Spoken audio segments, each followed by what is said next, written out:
The rainwater hits the sun and falls on a tent. Outside, a bunch of undead are gathered. Someone bangs on the door desperately, asking to be let in. He says he's Zhang Heng. Inside, people are hiding while he desperately begs to be saved. However, the door is being blocked by 3 guys, and one of them wonders what they are going to do. That's when a blonde girl shouts, telling them to let him in. She says Zhang Heng is a classmate, and they can't abandon him like that, so they should let him in now. However, one of the guys says that it's crazy because surely he must have already been bitten by the zombies. The blonde replies that it doesn't matter, she's the class representative, and she wasn't going to abandon her friends, so she would take responsibility for whatever happened. She points out that leaving him out there screaming for help is the same as killing a person. One of the guys grits his teeth. He turns to the guy next to him named Yi Bai and says he's going to open the door, and that Yi Bai should close it as soon as the person enters. Before Yi Bai can respond, the guy starts counting. Everyone was on edge. On the count of 3, he turned the doorknob. However, at that moment, Yi Bai was pushed by the guy who had already turned into a zombie. Everyone inside the room was shocked, and the protagonist shouted, warning that Yi Bai had already been infected.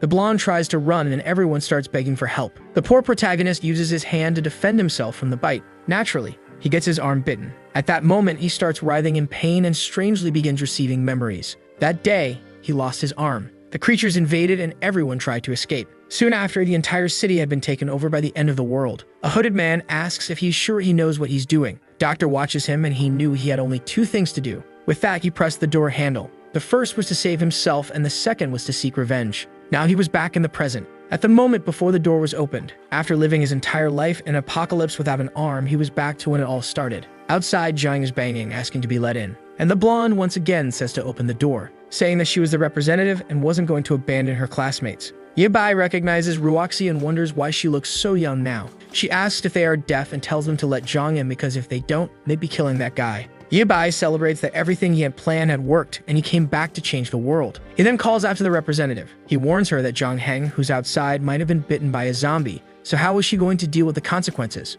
She responds that since no one saw him being bitten, there was no way to know, and as the representative, she would take responsibility for everything. Yi Bai smiles and says that's fine. He takes her hand and tells her that since that's the case, she could personally open that door. Ruoxi is startled, and the other girls are in disbelief that he told her to do it. The representative yells at him, saying that he's not a real man for asking a woman to do that. However, he says that for someone who wasn't risking anything, she sure was trying to sound morally righteous. He tells her that in the end, she's just a hypocritical woman. But Ruoxi screams and tells him to shut up. She says she's going to open that door because she was never afraid. She calls them a bunch of cowards and tells them to get out of the way. With that, she turns the doorknob. And at that moment, Zhang Heng pushes everyone, already transformed. Once again, everyone in the room is shocked. The door falls to the ground and Ruoxi slowly gets up. However, that's when she gets startled. The infected Zhang Heng was face to face with her. He charges at her immediately, and everyone in the room starts trying to escape. She grabs the guy next to her, saying she was scared. Before he could react, she pushes him, telling him to protect the representative. But a foot comes crashing down. It was Yi Bai, who kicked her in the ribs. The guy threw her as bait for Zhang Heng. Our boy smiles while the zombie grabs her by the waist, and the monster goes straight for her ear. But at that moment, someone grabbed a screwdriver, and they blew the zombie's head apart. The poor girl was drenched, while our boy just had a sinister grin. However, she falls outside, embraced by the zombie. She turns to Yi Bai and begs to be saved, but he remembers how much he suffered in the past life because of this girl's persecution. He grabs the door off the floor and starts to close it while she asks him what he thinks he's doing. With that, he locks her outside. He turns to everyone and asks why they weren't closing that door. The scared and fearful group started saying they were going to block the door. They then piled all the furniture, boxes, and ladders in front of it. Outside, Ruoxi kept banging, asking what they were doing. While she pleaded for help, everyone was blocking the entrance. She kept struggling, saying she was the class representative and couldn't be treated like this. The other girls didn't have the courage to do anything. Meanwhile, the rest of the group continued blocking the room. Yi Bai stood there, watching everything. Time passed, and finally the rain stopped. The group commented that they could no longer hear Ruoxi's voice. Now, everyone in the room was afraid of Yi Bai for kicking the representative. As far as they remembered, he had been an extremely kind boy. So why did he seem to have suddenly become a different person? Yi Bai looked back at that moment. The girls were all terrified and crying. The protagonist asked why it seemed like everyone was afraid of him. Hesitant, they answered that they weren't. The blonde boy thanked him, saying that if it hadn't been for him, he would have been killed by the representative. Everyone started siding with Yi Bai, saying that girl was filthy and only wanted to kill the guy to save herself. Yi Bai smiled. He said that since everyone was so brave, they should open the door because he wanted to take a look outside. The group was a bit scared, wondering why he wanted to go out. He then said he agreed that kicking her hadn't been a good idea and he wanted to see how she was doing now. His friends, however, insisted, saying it was crazy since there were zombies outside. But Yi Bai shouted, telling everyone to get out of the way. Scared, of course, the group started moving everything out of the way. They opened the door and slowly, he stepped outside. He stepped onto the grass and said that apparently the representative in Jiang Hang had disappeared. The sun had risen and the zombies had vanished. At that moment, the group closed the door on him. From inside, they yelled that they shouldn't let that crazy murderer back in because he would kill everyone.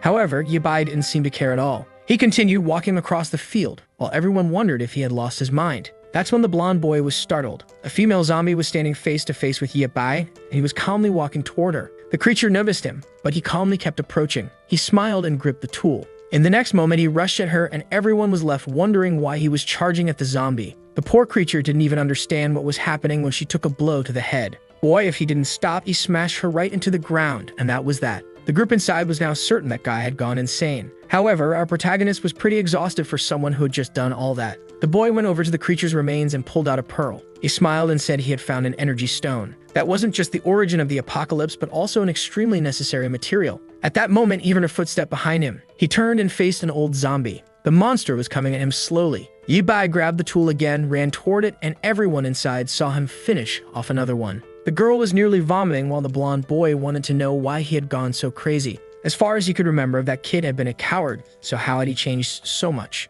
Everyone began thinking about how terrifying he was and believed he was pretending to be someone else. One of the boys said it was a good idea to let him back in since he was really strong and could help kill the zombies. But the others didn't want to support that because he was a lunatic and could end up killing everyone. Suddenly, the window shattered. Yibai asked if his classmates were still in there. He told them to come outside and kill zombies because it was a lot of fun. The poor souls were all trembling, and at that moment, they warned him something was behind him. A zombie had appeared and leaped at him. But Yibai just looked, stretched out his foot, and kicked it in the chest. Once again, he grabbed the tool and struck it in the jaw. As he finished off the creature, the group watched, terrified from behind. Another one fell dead to the ground. Our boy wiped his face while everyone else was too stunned to say anything. He noticed he was being washed and commented that he didn't know if this liquid was going to infect him. He said he wanted to travel with his friends, but it was too risky since he didn't want to hurt them. With that, he left, saying he hoped they would all survive. His friends wondered if he was really going to leave just like that. And with that, they were all left behind in that room. Our boy walked alone across the campus.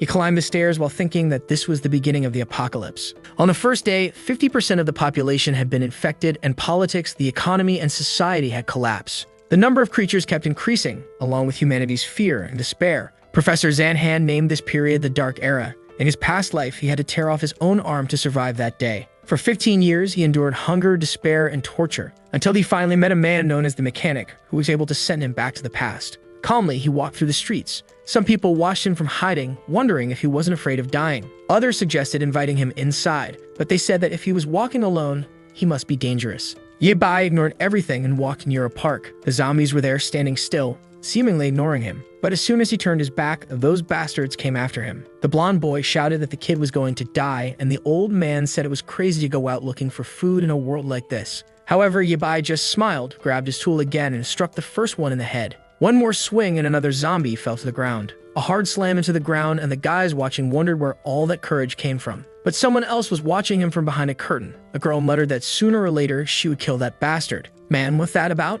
Our boy is killing zombies. Why are you mad at him, girl? After finishing off 3 creatures, our boy was exhausted. But then he heard something else, a flock of birds coming from behind. 3 more zombies were approaching. He quickly realized he couldn't handle all of them. The zombies slithered towards him and he ran off. He knew the previous noises had attracted a horde to that place. From inside another house, a spunk watched, saying that kid was running straight toward them. That's when Yibai noticed a convenience store next to him. He started banging on the door, asking to be let in. He looked at the camera and said he needed help because he was being chased by a horde of zombies. The old man on the other side said it was ridiculous, and no one would ever open the door for a kid like that. But suddenly, the gate began to rise. At the same moment, a zombie turned the corner. It leaped toward him and Yibai hit it in the head again. But an old woman was coming down the avenue, and he struck her in the face with the tool as well. He dove under the gate and rolled inside. The zombies started pounding on the door, but finally he was safe for a while. And man, what he found was a loaded base. From behind a computer desk, a little girl was watching him. Meanwhile, at the nightclub next door, Spank was watching and saying that it looked like that kid was killing everything. The guy with the mohawk turned and told Brother Centipede that a student had killed about 6 zombies on his own. The least cliche guy in the apocalypse laughed. As always surrounded by women, he said it seemed like those zombies were weaker than he thought. If a student could manage it, it obviously wouldn't be hard for them. Back at the convenience store, Yibai smiled. He looked at the counter and told the person behind it to come out because he had already seen her. Besides, she should hand over the key so he could lock the door. But the person on the other side remained silent. He let out a sigh and started groaning, saying that his wound hurt a lot and he was about to die. Suddenly, the girl came out from behind the counter. She stepped in front of him and tossed him some medicine. But man, he's cruel. He grabbed her by the arm. For God's sake, don't turn this into a romance. She looks like someone's daughter. Yabai told her to hand over the control, assuring her he wouldn't do anything. She asked what control he was talking about, but she clearly had it in her hand. He reached for it and snatched it from her grip. Immediately, she ran off in a panic. She hid behind the counter and kept watching him. Man, he kicked one of the shelves, startling the girl. He said she was an idiot for believing him when he said he was injured. Some time passed, and it started raining. Our boy was lying on the bed, exhausted. The same little girl was tending to his amputated arm. Obviously, Yabai was in excruciating pain. After a while, she said she was done, and our boy thanked her for saving him. She opened the first aid kit and said that it was really dangerous outside and her father had told her to stay here. He could rest there, and later she would bring him some food. With that, she left the room while he thought she was way too kind. She was the only person out of all the doors he knocked on who let him in. If it weren't for her, he would have been eaten by those zombies outside. But after a while, he heard her asking what some guys were doing. That immediately woke Yabai up. Some people were standing in front of the store, and the so-called centipede thanked her for opening the door for his friends. Frightened, the little girl asked if they just wanted some food because they were hungry. He said that's exactly what they wanted, and now all the food in that place belonged to him. She told them her father would be back soon. But the guy said her father had already been used as bait for the zombies, and now that no one was there, they could start playing a game. Yabai stood in the corner listening as they took the girl's life. After stealing the food, they dumped her body on the floor, calling her an idiot. But now, back in the present, he knew this time he had to save her. First, he had to make sure she understood how cruel this apocalyptic world was, even if that meant she would see him as a bad person. She then knocked on the door, and it seemed like he was going to take the role seriously because he immediately shouted, asking why she was bothering him. She apologized, saying she had washed his clothes because they were too dirty. He got even angrier when he saw how kind she was. He told her to throw those clothes away and get out of there. A bit embarrassed, she said that was fine. He even told himself that with such a weak personality, it would be hard for her to survive in a world like this.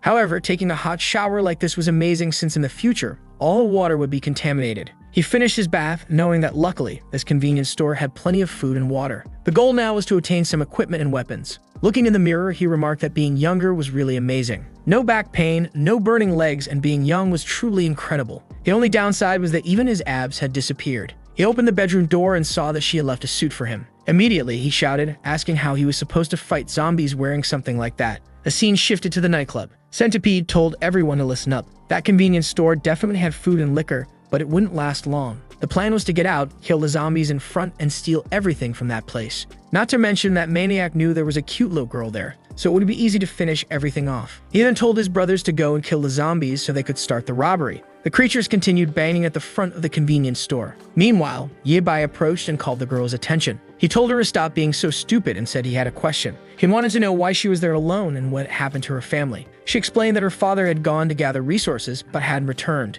At that moment, he slammed the table, asking if she was stupid for letting him in alone like that. What if he had wanted to do something bad to her? How would she defend herself? Frightened, the girl said that he had said he was hurt and covered in blood, so she was afraid of letting him die out there. But once again, he shouted, asking if she hadn't noticed that he was being chased by a bunch of creatures. With a personality like that, she would just be a burden, so it would be easier for him to kill her and save himself the trouble. However, since it would be boring to be alone from now on, she would have to obey him. He warned her that she'd have to do everything he said, or he would kill her on the spot. The group from the nightclub was heading toward the zombies. Or rather, the zombies were heading toward them. They went out with courage, but after seeing the first one get devoured, they all hesitated. They began questioning whether these creatures were different from the ones the student had killed. But Centipede told them to charge ahead or he would kill the whole group himself. However, one of them ran off, saying that dying to the zombies was scarier. Centipede then grabbed him by the hair, threw him toward the zombies, and said his wish had been granted. The fool asked how he could do such a thing. While he was being devoured, the rest of the group was finishing off the creatures. The problem was that Centipede soon realized there were too many,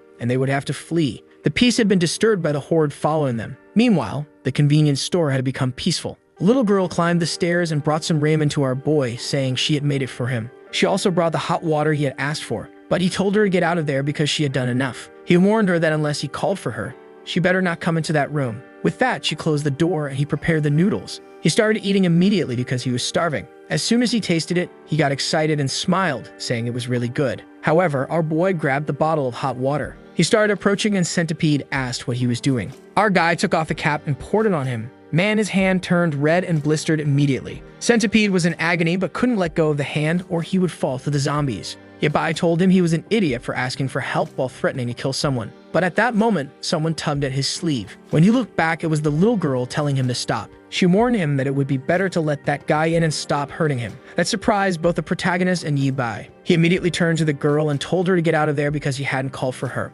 But she kept insisting, saying that her father had told her not to hurt others. He stood silent for a second. Then he asked if she wasn't afraid of that guy coming into the house and killing her. Centipede, however, said he would never do something like that. He was just starving and had ended up in this situation because he was surrounded by zombies. The outside was already full of creatures, so unfortunately, he couldn't leave anymore. Yabai was angry that the girl had interrupted his plan to kick the guy in the head and let the zombies eat him. Then he noticed a box cutter on the table. Centipede came in, thanking her for her kindness. But he warned that now that he was inside, this was his territory and anyone who refused to obey would have to die. Now the girl realized she had made a mistake. The sky was dark and there were zombies everywhere. A bald man and a boy were blocking the door. It was the remaining people from the nightclub, and the bald man said it was that bastard Centipede's fault for dragging everyone into this. The girls were all screaming in panic, and they didn't know what to do because now that bastard must be dead. The worst part was that the wooden door was about to be destroyed by the creatures outside. The bald man couldn't see a way to keep the place standing. He called out to the girls, telling them to come help block the door.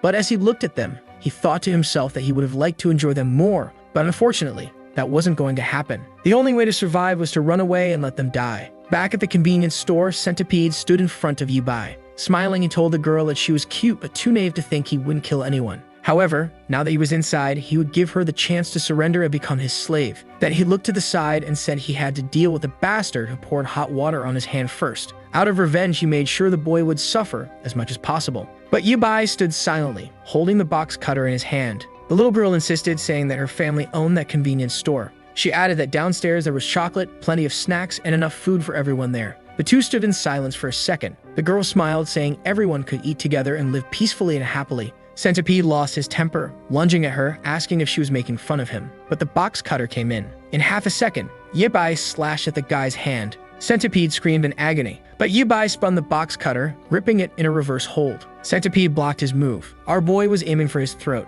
but it was undeniable that the guy was much bigger and landed a kick to Yibai's stomach. Our boy was thrown back and the girl fell to the ground with him. Bleeding, Yabai walked across the room toward him. He mourned that it was the first time in his life that someone had made him this mad. Yabai couldn't believe that with one kick, the guy had broken some of his ribs. At that moment, Centipede started stomping on his leg. Our boy was in agony. Centipede wanted to know how he had killed a zombie so easily earlier. Yabai said he wouldn't tell, and the guy replied that he was asking for death. He began stomping on him, saying eventually he would change his mind. The little girl was just watching. Yabai was using this as an opportunity to teach her a lesson, but the price was already too high. He then told the guy to stop, saying he would tell him. Centipede told him to explain quickly, promising he would cause the least amount of pain when he killed him. But Yabai spat blood in his face.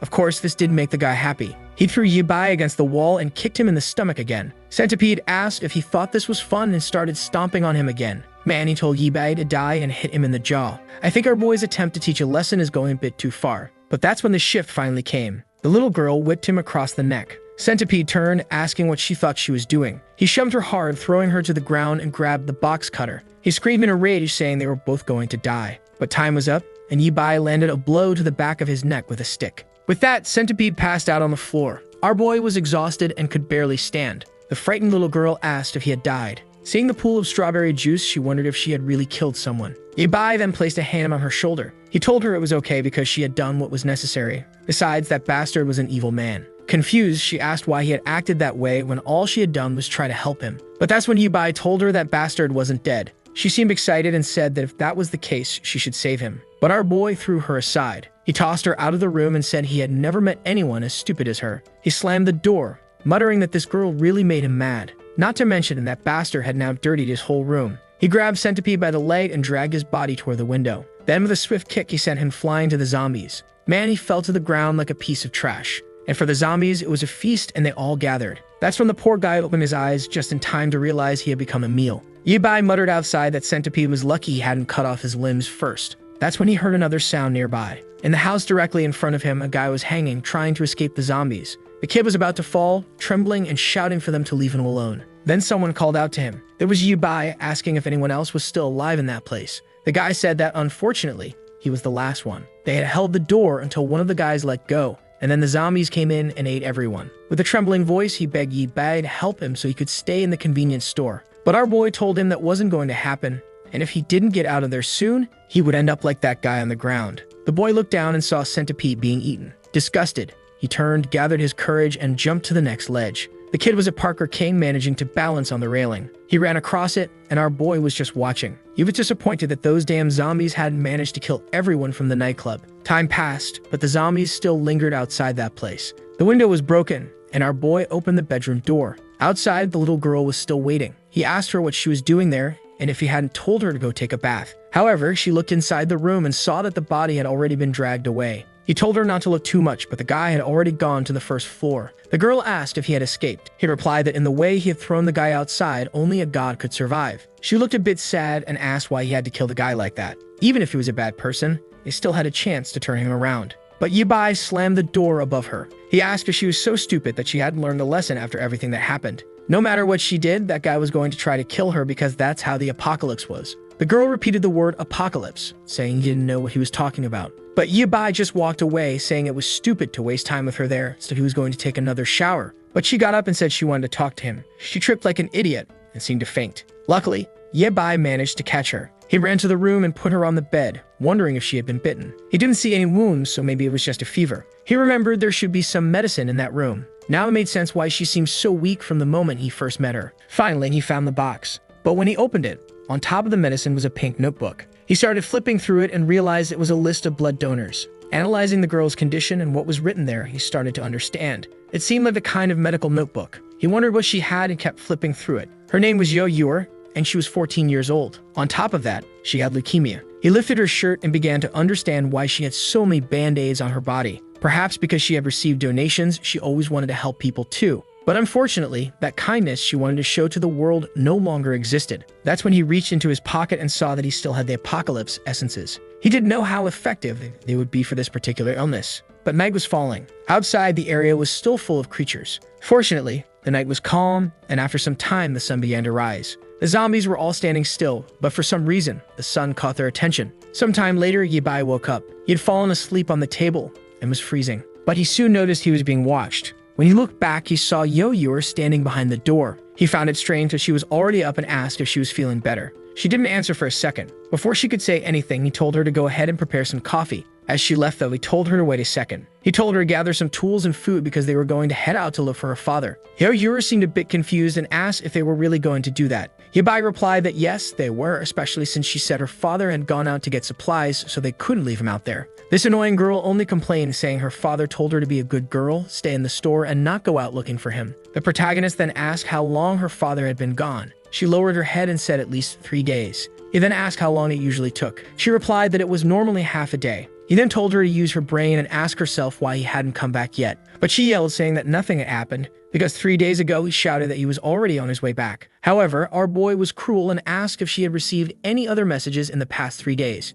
He could have been bitten by zombies or fallen into a trap and might be waiting for rescue. Shouldn't they be out there trying to save the guy? But she lowered her head again and said her father told her not to leave, no matter what happened. Our boy got up angry and said she was an idiot. He asked why she wasn't willing to help her father, who might be in need of assistance. Why was she so eager to help that criminal earlier but didn't want to go out and save her father now? And he told her to understand that he wasn't asking for her opinion. He could finish her off right there and go out by himself. But because she saved him, he would first find her father as payment. He ordered her to stop whining and gather her things because they were going out. The poor girl ran off in a panic and almost fell down the stairs. Yibai was getting exhausted from these conversations. Outside, the city was destroyed and the zombies were still staring at the sky, until suddenly they heard a sound. From behind, a jeep was coming down the street. Man, these crazy zombies think they can stop him with their arms. Yeah, right, grab them by the chest. Everyone goes flying to the sides, knocked out. Meanwhile, back at the convenience store, our protagonist was stocking up on food and preparing to leave. He looked behind him and asked why she was hiding and if she had finished packing everything. Looking a bit downcast, she seemed all cute but sad.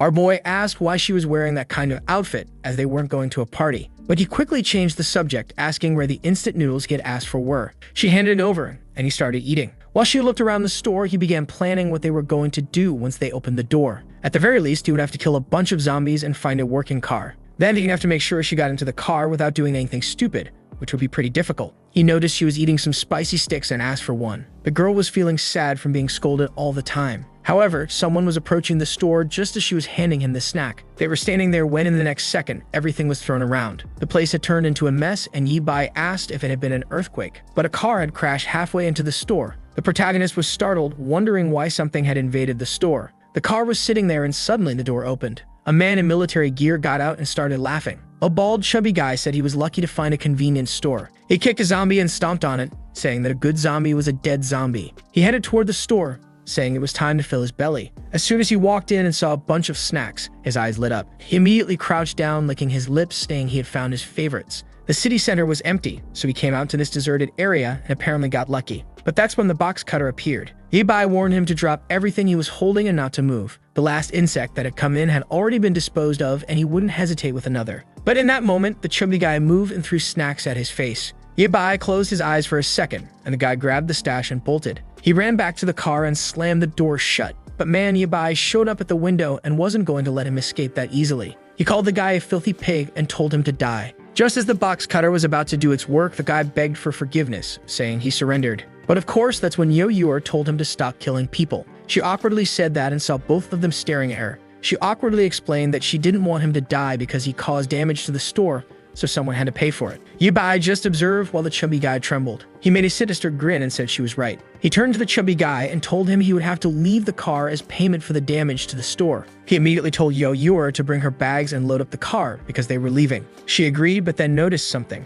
The chubby guy apologized, saying he only destroyed the door because he was starving and didn't know they were inside. Then Yo-Yor stepped outside with her bags and was startled. There was a horde of zombies approaching because of the crash. The chubby guy was scared, wondering why there were so many, especially since he had just killed a bunch. Yo-Yor quickly jumped into the car. He closed the door and the chubby guy told them to buckle up. He immediately floored it because several zombies had lashed onto the car. He gripped the seat as the truck ran over everything, and the chubby guy hit the gas hard. Man, he was tearing through the city, but the bastard seemed to be enjoying it. He was even drifting like he thought he was in Fast and Furious. Yi-bai told him to drive properly or he was going to get a nice slash to the neck. The chubby guy tried to explain that they needed to kill the zombies first or they wouldn't be able to get through. But that's when our boy asked Yo-Yor what address her father had gone to for supplies. She said that in his last call, he was heading to the Fudong supermarket. The chubby guy said that place was crazy since it was always packed and must be crawling with zombies. But Yi-bai told him to stop whining and just drive or he'd be the one to die there. They seemed to escape the horde and the chubby guy said if things got boring, you could turn on some music. At least on the road, they could calm down a little. The zombie lying on the ground with a branch in its hand grazed its arm. As the car approached, man, the chubby guy had no mercy and ran right over it. As he sang along to some music and ate candy, he plowed through everyone. Clearly, this bastard was enjoying the whole process, and Yi-bai told him to be quieter because he wanted to rest a bit. But the chubby guy said not to worry, as the car was very tough, so there was no problem. Yi-bai, however, raised the box cutter and asked if he wasn't going to listen. At that moment, everything went silent and he stopped the car. Our protagonist told him that he didn't order him to stop the car, just to stop making noise. That's when the chubby guy realized the gas had run out. Yo-Yor and our boy screamed in frustration. He cursed the bastard, who apologized, saying he forgot there wasn't a gas station nearby. He started eating frantically, saying that if he was going to die, he might as well die with a full stomach. Yo-Yor, on the other hand, began to hear some noises approaching. A huge zombie appeared right in front of her window. The car had stopped right in front of a park, and the horde of zombies was starting to surround them. The protagonist knew that even if the car wasn't destroyed, they were going to die trapped in there. But that's when a knife behind his seat caught his attention.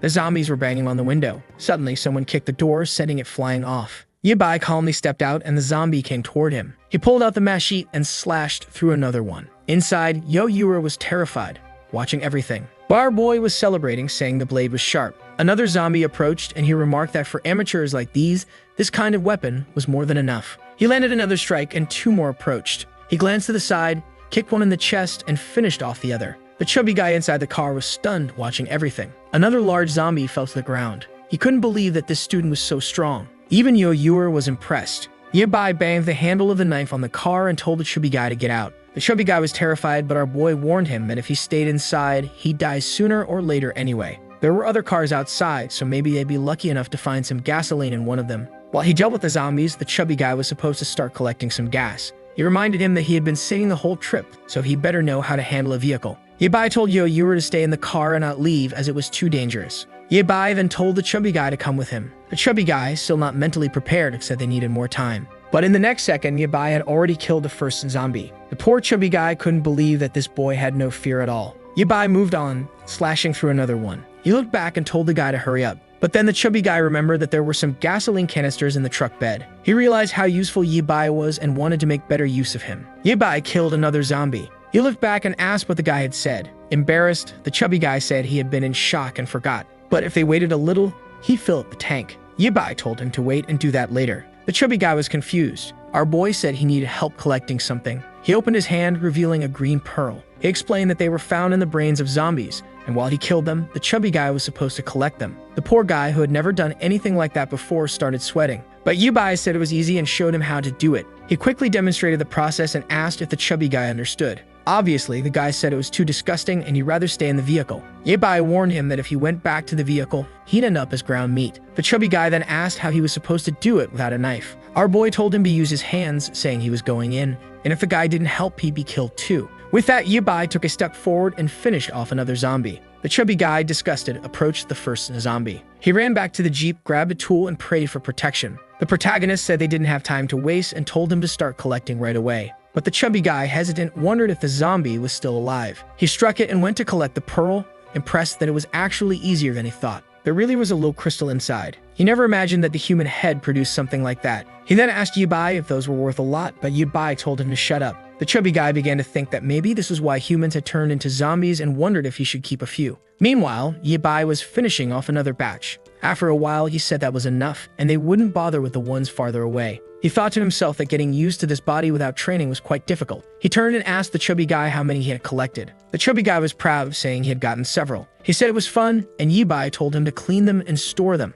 Then it was time to fill the tank so they could get moving. Yibai then went to check on Yahello. However, her illness seemed to have worsened again. He was startled and grabbed her arm, calling her name. He placed a hand on her forehead and realized the fever was worse than before. He began rummaging through her bag, remembering that they had grabbed some medicine and water. The chubby guy appeared and asked what was wrong with her, but Yibai told him to shut up and fill the gas tank. After some time, she seemed to have stabilized a bit. The chubby guy suggested that maybe it was because she had stayed in the heat of the car for too long and asked if she was feeling better. Yibai, not in the mood for chit-chat, threatened him again. He said they had lost time because the chubby guy pretended they had no gas, and if he hit anything else, the next person to die would be him. The chubby guy immediately apologized, saying he would never hide anything again. Yahello seemed to wake up and the car continued down the road. After a while, the chubby guy complimented our boy's swordsmanship and asked what his name was. Our protagonist replied that it was polite to give your own name before asking someone else's. The chubby guy said his name was Zhao Hang, and he owned a workshop in the city. His friend had left this truck at the shop for repairs and never came back to pick it up because of the apocalypse. Then our boy said his name was Yibai. But suddenly, Zhao Hang slammed on the brakes, and our boy had to hold on as he drifted on the road. The protagonist immediately threatened him, asking why he did that. Zhao Hang explained that the entire road ahead was blocked by burning vehicles. The problem was that Yahello was still trembling. At least now she had stood up. When she looked out the window, Yibai said it didn't seem like they would be able to get to the side where her father was. Yahello just watched silently, with nothing much to say. The chubby guy mentioned that there was another route, but it would take much longer, and he asked if they were still going to do it. Yibai replied yes, but first, they would need new weapons and equipment. He asked Zhao Hang if he knew where they could find an electrician or a weapons store. Zhao Hang thought for a second and said he knew. He told them to relax, he would take them there now. He had a friend from his hometown who was a very experienced blacksmith. This talk about a blacksmith caught Yibai's attention. Zhao Hang said there was a good chance the guy was still alive, and even if he wasn't, there would likely be plenty of items at his house. The mashi he was holding had been made personally by this guy. Yibai thought it would be perfect to have lots of resources to craft a decent weapon. Zhao Hang then began telling stories about the times he and his friend had spent together. But Yahello told him to be quiet, as our boy had fallen asleep for a bit. They crossed the bridge into another part of the city. Zhao Hang got out of the car and said, "Finally, the airplanes have arrived." Many years had passed, but that place still looked the same. Our boy asked if that place wasn't a dump and said this trip had better be worth it, or Zhao Hang would be buried there. But, as always, they would have to clear the place out before entering. Yibai asked Zhao Hang if any of those zombies looked like his friend. Zhao Hang seemed unsure, and our boy just told him to collect the pearls. But then someone told him to wait. It was Yahello from the car, saying she wanted to help. But Yibai told her she risked fainting or getting bitten, which would only get in the way. But she insisted, saying she was fine now and would be careful. Zhao Hang said that since she was brave, he would dig and she could collect the pearls. Yibai warned that if they were bitten, he wouldn't hesitate to cut them. Yahello realized that Yibai didn't feel any pain. With that, he began slashing through the zombies. Meanwhile, the chubby guy was collecting the pearls and chatting with Yahello, who was putting them in a bag. But we see that from a nearby building, someone seemed to be watching them through binoculars.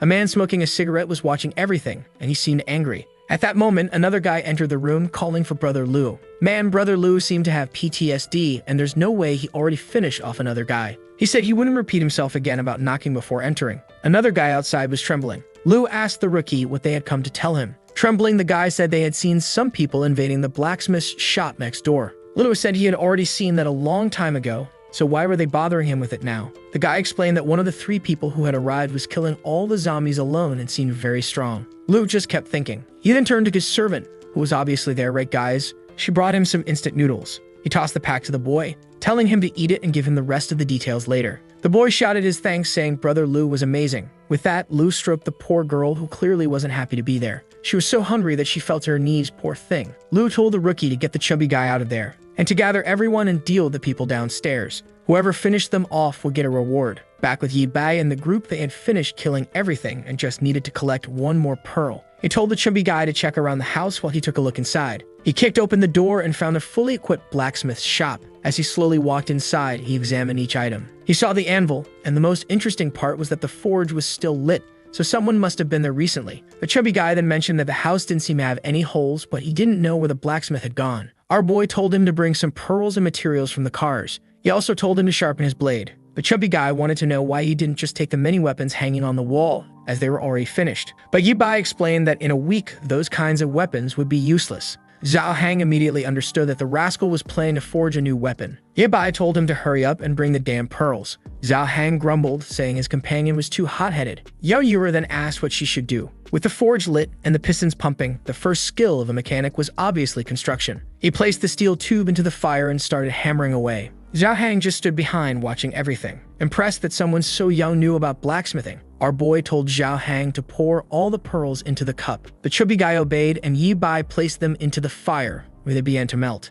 After a while, everything turned into a green liquid. Seeing the aura rising, Zhao Hang realized it seemed like some kind of magic. Yi Bai then took a box cutter and opened a bottle of strawberry juice, pouring it into the melted pearls, which started to mix together. He then took the liquid and poured it over the blade, which began to fuse. Zhao Hang stood there, just watching everything. Our boy resumed hammering. As he hammered inside, the sounds could be heard outside, and of course, this attracted Brother Lu's group. The guy from earlier was scared to death, but the guy with the strong jawline was eager to gain a lot of resources by killing these weaklings. Another guy with long hair said the biggest reward would be spending time with someone named Higuan. However, the guy in the polo shirt said there must be a reason Brother Lu wanted them to kill this guy. The best plan was to wait until nightfall when their guard would be down, and then they could launch their attack. Back in the house, Yi Bai was busy with his crafting work. Man, the kid was really creating some futuristic mechanical stuff. Zhao Hang was starting to think our boy might be some kind of engineer from the best university in the country. Yi Bai would finish a piece and go back to forge another one. From the water, he pulled out the first completed piece.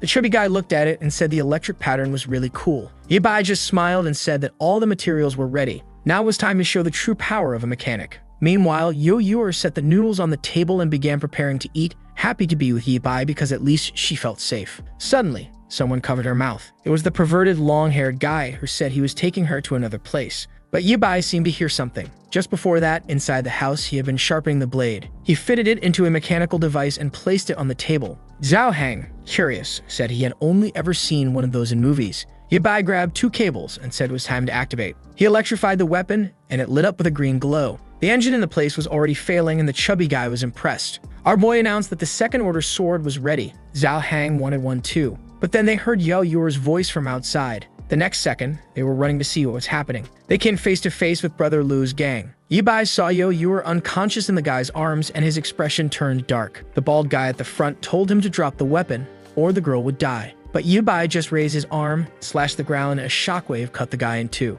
In a panic, another one tried to run. But Yi Bai simply asked where he thought he was going. He slashed again, cutting through metal like it was paper. At that point, everyone was in a frenzy, trying to escape. Meanwhile, behind them, Yi Bai had already made the first headless knight. The guy who had spoken with Lu earlier told the other to let go of the girl, or they wouldn't make it out alive. But the guy insisted on fleeing, saying that if they didn't escape, Brother Lu would kill them later. That's when a lightning slash passed in front of them, and from behind, Yi Bai was slowly approaching. But then Zhao Hang shouted, warning him that a horde of zombies was approaching from behind. The strange thing was that they were moving much faster than before, as if they had been injected with something. Zhao Hang didn't know what to do and asked Yi Bai. He gripped the handle of his blade, slashed at the zombies, and started cutting them down. Next to him, Zhao Hang was just watching in awe as Yi Bai unleashed a flurry of attacks. The problem was that, obviously, the two bastards were getting away. Zhao Hang then pointed out that they were running toward that building. Yibai said, of course, and told the chubby guy to stop standing around and chase after them with the vehicle. The chubby guy scrambled into the car, saying he understood.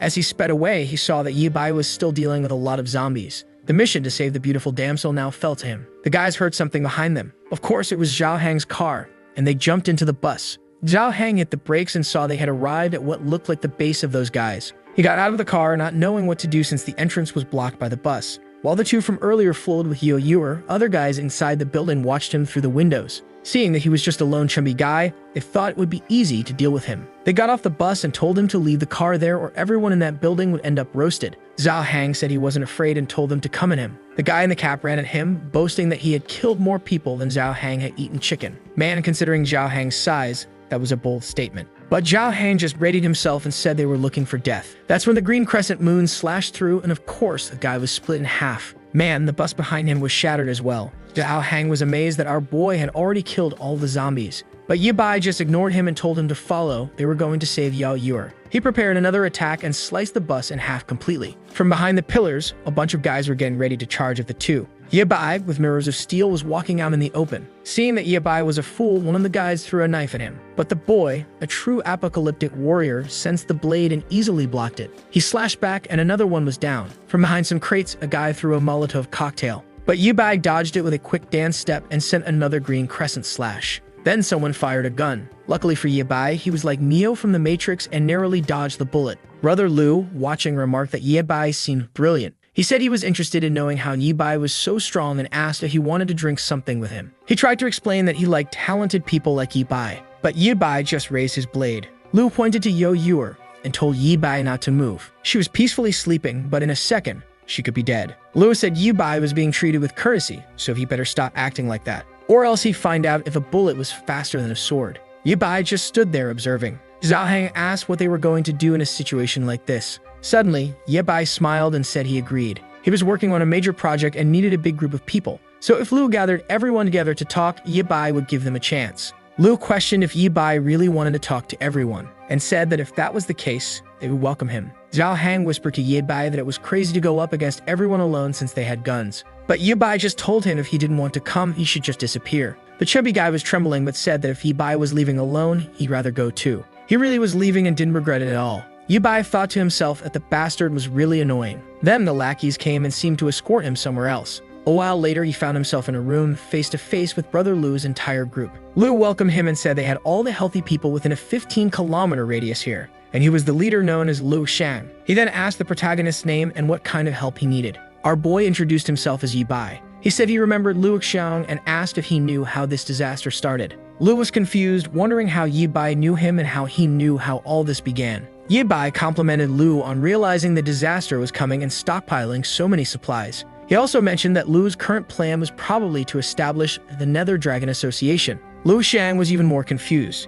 He said he had only shared that name with a handful of people, so how did Yibai know all of this? But our boy showed him the pearl and said he knew Lu was more interested in that. Lu Shang, tired of this, told Yibai to spill everything he knew. Yibai stayed silent for a second. Then he said that the zombie infection might have started with a virus that spread through birds from another country. Others claimed it was a kind of nuclear weapon designed to reduce the population. And the craziest theory was that an alien meteor had crashed on Earth carrying an unknown virus. Yibai said he believed Lu Shang had heard of these three possibilities, which was why he had moved the city center people to this isolated location. Lu Shang said yes, he knew a little secret about the virus. He pulled out 2 pearls from his pocket and said he still didn't understand why they existed inside the heads of the creatures, but he figured Yibai's big project and the sword he was carrying had something to do with it. Yibai confirmed this, but he said he would need help with a few things. Lu Shang agreed but said he wanted to see the sword first. Our boy started to raise it, but Lu Shang reminded him about the girl beside him. No one wanted a sad ending there. Yibai stayed silent, reluctantly handing over the sword, but as soon as Lu's lackey touched it, he nearly collapsed.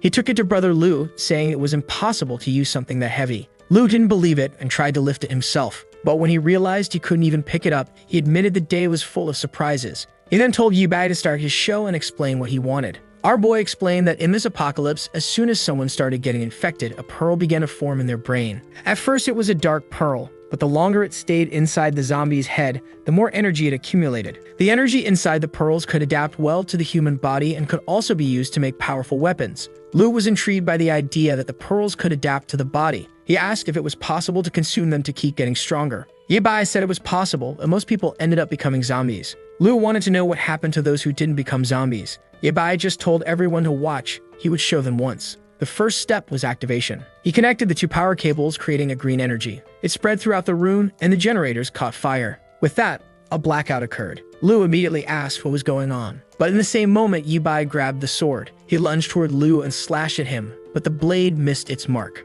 He countered with a quick shot, but Yibai dodged it. Yibai tightened his grip on the blade and made a clean cut through the guy. The trembling man admitted he had been careless. Our boy simply said that the damn Nether Dragon gang would die here today. In the future, they would become famous for the weapons they would create and the slavery system they would establish. But before any of that could happen, he was going to annihilate everyone. Another slash and more bodies were left in pieces. The entire floor was destroyed. Yibai felt relieved that Yahello was still asleep. He gently stroked her, thinking that although the apocalypse was cruel, he didn't want her to witness such scenes. But suddenly, someone appeared at the door. Yibai turned and saw, of course, the coward Zhao Hang, who had run off earlier. He came in with a flashlight, amazed that Yibai had wiped out everyone. Yibai simply confirmed it. He picked up a weapon from the ground and said he had successfully completed the objective. Zhao Hang asked if they had come all this way just for the weapon and not for Yuer. Yibai explained that in this new world, weapons had gone through many changes and were extremely dangerous. Now Zhao Hang was curious about what Yibai planned to transform it into. He praised Yibai's plan to have him toss some pearls into the generator, saying it was very clever. But then they heard a bottle hit the ground.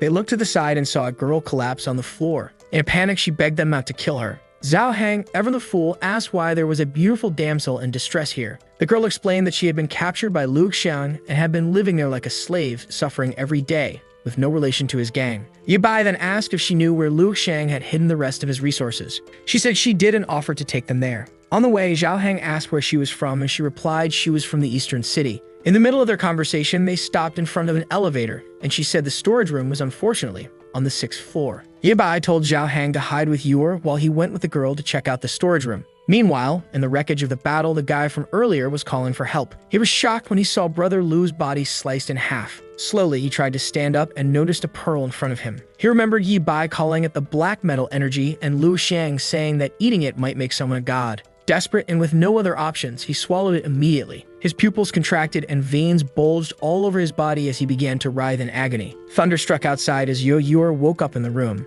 She asked Zhao Hang where they were, and he told her to calm down. He explained that she had been kidnapped earlier, but he and Yibai had already saved her. At that moment, Yibai entered the room, seeing that she was awake. Zhao Hang asked if they had found anything valuable, and Yibai confirmed they had, but it would take until tomorrow to move it all. Zhao Hang then asked where the girl had gone, and Yibai explained that when he went into the storage room, she started running away. He found it strange that she ran off, especially since it was raining outside. Yibai simply told him to forget about her because he needed to sleep and rest, as the streets would be crawling with zombies now. The scene shifted to a girl taking a shower. She was calmly relaxing when a man appeared, saying that since she had mutated and was in his house, she needed to understand that nothing was free. He started trying to open the door, telling her that besides her body, she had nothing to offer. She began screaming for help, but the man said that with the rain outside, no one could hear her. But then the door cracked open. The man was startled and went out to see what happened. But boy, he made a big mistake. The girl heard a scream, and upon checking, saw that the man had been killed by a gigantic creature. The fool was thrown against the wall, and the blonde girl screamed in terror.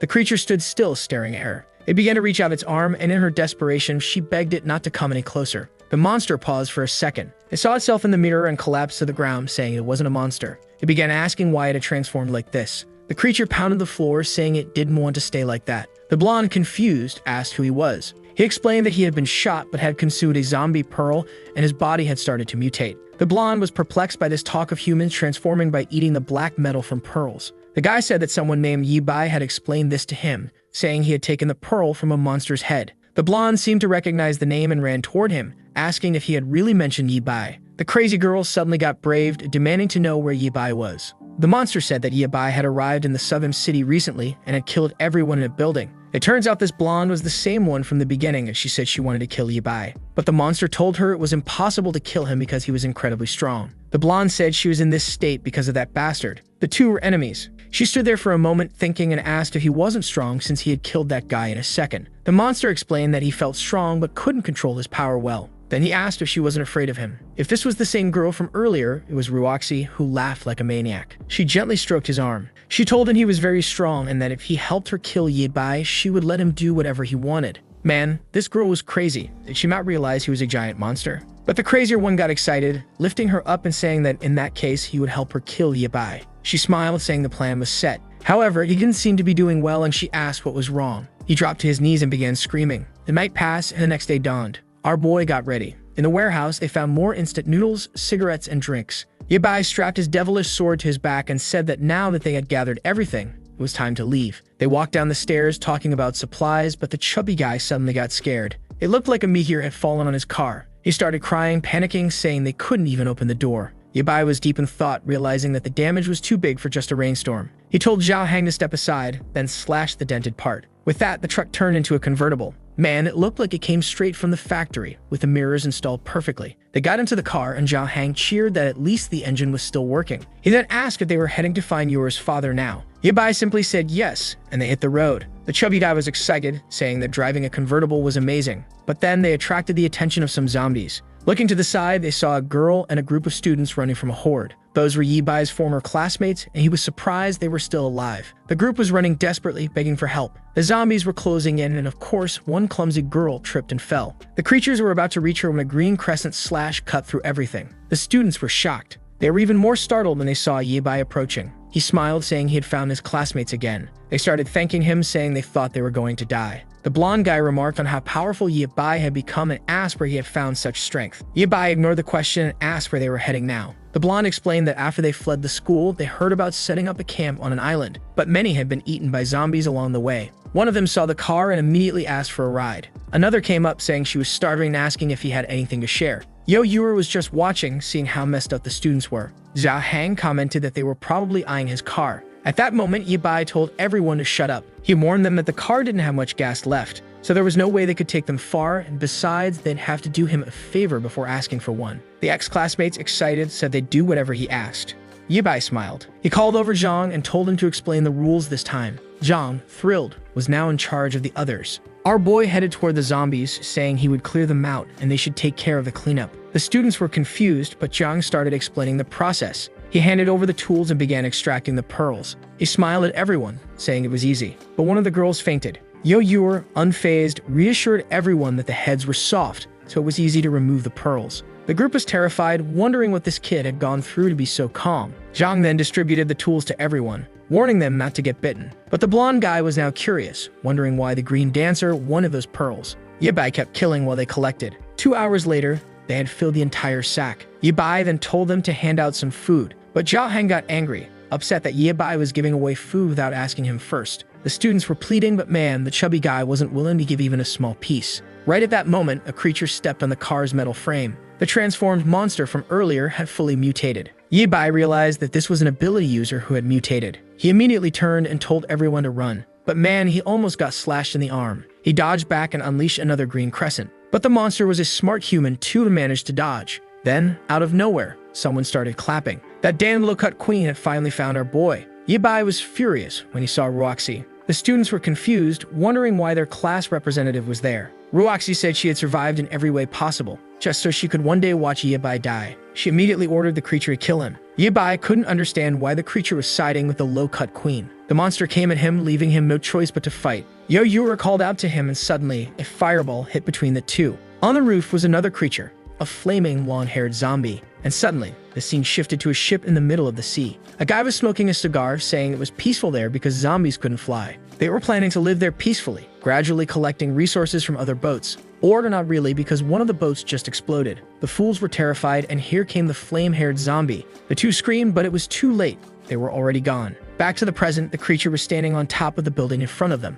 Both our boy and the transformed monster were staring at it. Yibai knew it was another transformed ability user, and even worse, an elemental. Ruoxi had no idea that elemental creatures existed, and she asked her monster if that thing was a companion of his. He responded that he didn't know, but right then, the flame monster jumped off the roof toward him. The creature grabbed him by the neck, and everyone could see that it wasn't a friend. Ruoxi's monster tried to block the flame creature, asking who she was and why she was attacking him. She planted her foot on his stomach and kicked him hard, sending him crashing into a car. Then she turned and blasted him with a wave of fire. Poor Zhao Hang was crying, devastated that their car and food were gone. but Yibai told him to stop worrying about that and start running. Our boy took off running, but Ruoxi still wanted her revenge. She ordered her monster to go kill Yibai, who was trying to escape. The monster tried to explain that things weren't looking too good for him. And then, out of nowhere, the flame creature launched a fireball straight toward Yahello. The ground exploded and everyone scattered. Yahello fell to the ground, but of course Yibai had saved her once again. Now with a wall of flames between them, Yibai told everyone to stop staring and start running for cover. Zhao Hang asked where they were supposed to go. Yibai looked around and saw the entrance to a garage across the way.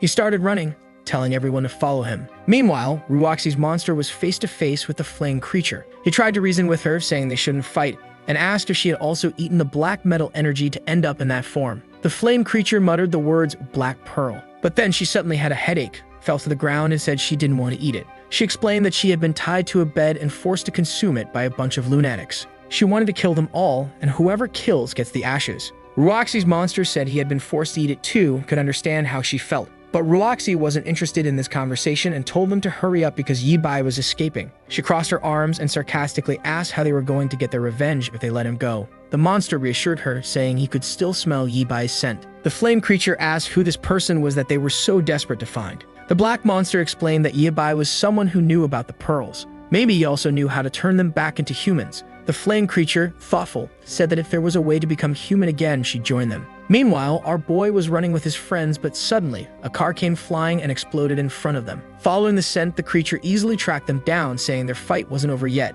He knew that Yibai understood the secrets of the cursed pearl, so he had better start talking and not try anything funny. Yibai realized he couldn't avoid a fight with the monster. He told Zhao Hang to run with Yor while he stayed behind to buy them some time, but they soon ran into the flame creature. Zhao Hang said that, unfortunately, they were surrounded. Ruoxi laughed, sitting cross-legged on top of the car, saying there was no escape now. Yibai was getting tired of this damn woman. He told his friends to hide and not get close while he dealt with the creatures. The black monster came charging at him. Yibai braced himself and dodged backward. Then he pulled out his Glock and fired. Ruoxi the fool got hit in the shoulder. She screamed in pain. The black monster was confused. He thought Yibai was going to shoot him. And if you thought our boy was done, you're wrong. He fired another shot into her stomach before the monster jumped in to protect her. Yibai followed up with a green slash, and the monster had to throw himself in the way to shield her. Just then, the flame creature attacked from behind. She ignited the area, but Yibai dodged to the side. Man, she sent a firestorm his way, but he managed to deflect it with his sword. Meanwhile, Yao Yuer and Zhao Hang were watching. Yuer pulled a hatchet from her bag and threw it at the flame creature, but it just bounced off her head without doing any damage. The creature turned around and Zhao Hang asked what she had done. But with that distraction, Yibai almost landed a blow on the creature's head. However, his real target was the pipe above, which burst and sent water raining down on the flame creature, extinguishing her. With that, Yibai seized the opportunity and slashed her. She screamed in agony for a second, but Yibai pulled back his sword and almost hit her foot. The creature tried to flee, and Yibai was face to face with the black monster again. The monster warned Yibai that he would pay for this in the future. Worn out, the two creatures fled the scene. Man, Yibai made them all run away. But exhausted, he fell to his knees. Yao Yuer asked if he was hurt, but he said no. He was just relieved that they had survived two ability users in a situation like that. The chubby guy asked if he knew the origin of these creatures. Yibai remained silent for a second before explaining what happens when some humans consume those pearls. Most become zombies, but there's a small chance that some will turn into a type of creature known as ability users. The problem is that this only happens once in 10,000 cases, and it's even rarer for them to retain their consciousness. Zhao Hang wanted to know how Yibai already knew all of this. The protagonist replied that he would explain more about it later, but their current goal was to figure out where they were going next. Zhao Hang then remembered that they were without a car and food. Yibai found it strange because the apocalypse seemed to be progressing much faster than it had in the past. And before things became more dangerous, he needed to create stronger weapons. Outside, it was raining again, and the worst part was that the car was really destroyed. Zhao Hang cried, saying that at least they could save a few of the resources. And the worst of all was that those damn monsters had thrown all the cars in front of the garage to stop them from escaping, so now they had none. He handed a coat to the two of them, saying that unfortunately it was the only thing he had to protect them from the rain. Our boy then asked Yuer what the problem was. She said that she had actually been to this place before because an old friend of her father lived around here. She pointed towards a mountain, saying that if they followed that path, they would reach his house. The big guy asked who this person was and if he was still alive. She said he was a bit weird, but he was a good person, or at least she hoped he was. His house had really high walls and lots of computers and food, so he was probably safe. The big guy asked if that guy had a cyber cafe inside his house, And our boy said that since he was a friend of her dad's, maybe her dad was there too, so it might be a good idea for them to go check it out. However, the horde of zombies was coming from behind again. Yabai said he would clear the path and they would follow right behind. Meanwhile, the other big monster was also killing a bunch of zombies. He went to one of them and ripped out a pearl. He said it seemed enough and jumped onto the building. The fire monster girl was hiding from the rain. He came in from outside, called out for Ruoxi, and she was almost on the verge of passing on. He said he brought some pearls and she told him to hand them all over quickly. But the monster asked if she was sure she wanted to eat that. She told him to just hand it over and get the hell out of the room. Man, the big monster got roasted. Like the fool, he respected the girl. The fire girl asked if she had eaten it, and he said she seemed to be hesitating. Her friend said she would definitely hesitate too, especially after seeing the state she ended up in after eating that. But the big monster said he just didn't want her to die. The fire girl seemed to have cauterized her wounds, but she knew that without medical help, there was no way she could survive. And the other one understood that perhaps her only chance to survive was by eating that.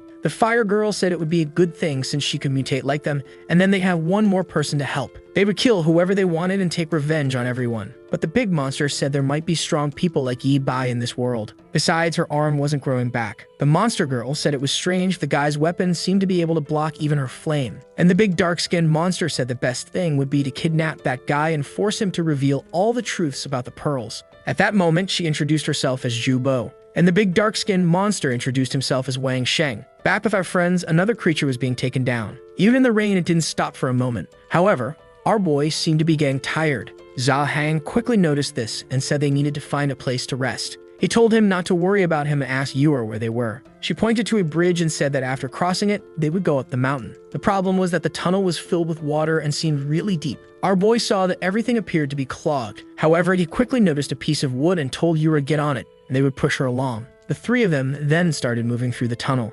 However, Zhao Hang was terrified, asking if it was possible for there to be zombies underwater. Yabai didn't answer and Yur called out to him. The poor guy was just trying to stay awake, but suddenly he passed out, taking her little raft with him. The poor guy plunged straight into the clean water. Back with the monsters, they were realizing that the rain wasn't stopping. Wang Sheng decided to return to the room and talk to Ruoxi. However, that's when he saw her exuding a purple energy. He asked what had happened, and she started screaming, hitting him in the chest. Zhao Bu came in and asked why they were yelling. Man, a black aura exploded throughout the entire house. And now, we're in the past life of our dear Yi Bai. He was pulled out of the water and Ruoxi asked where his mechanical group had hidden. She was angry that he wouldn't answer and told her to go to hell.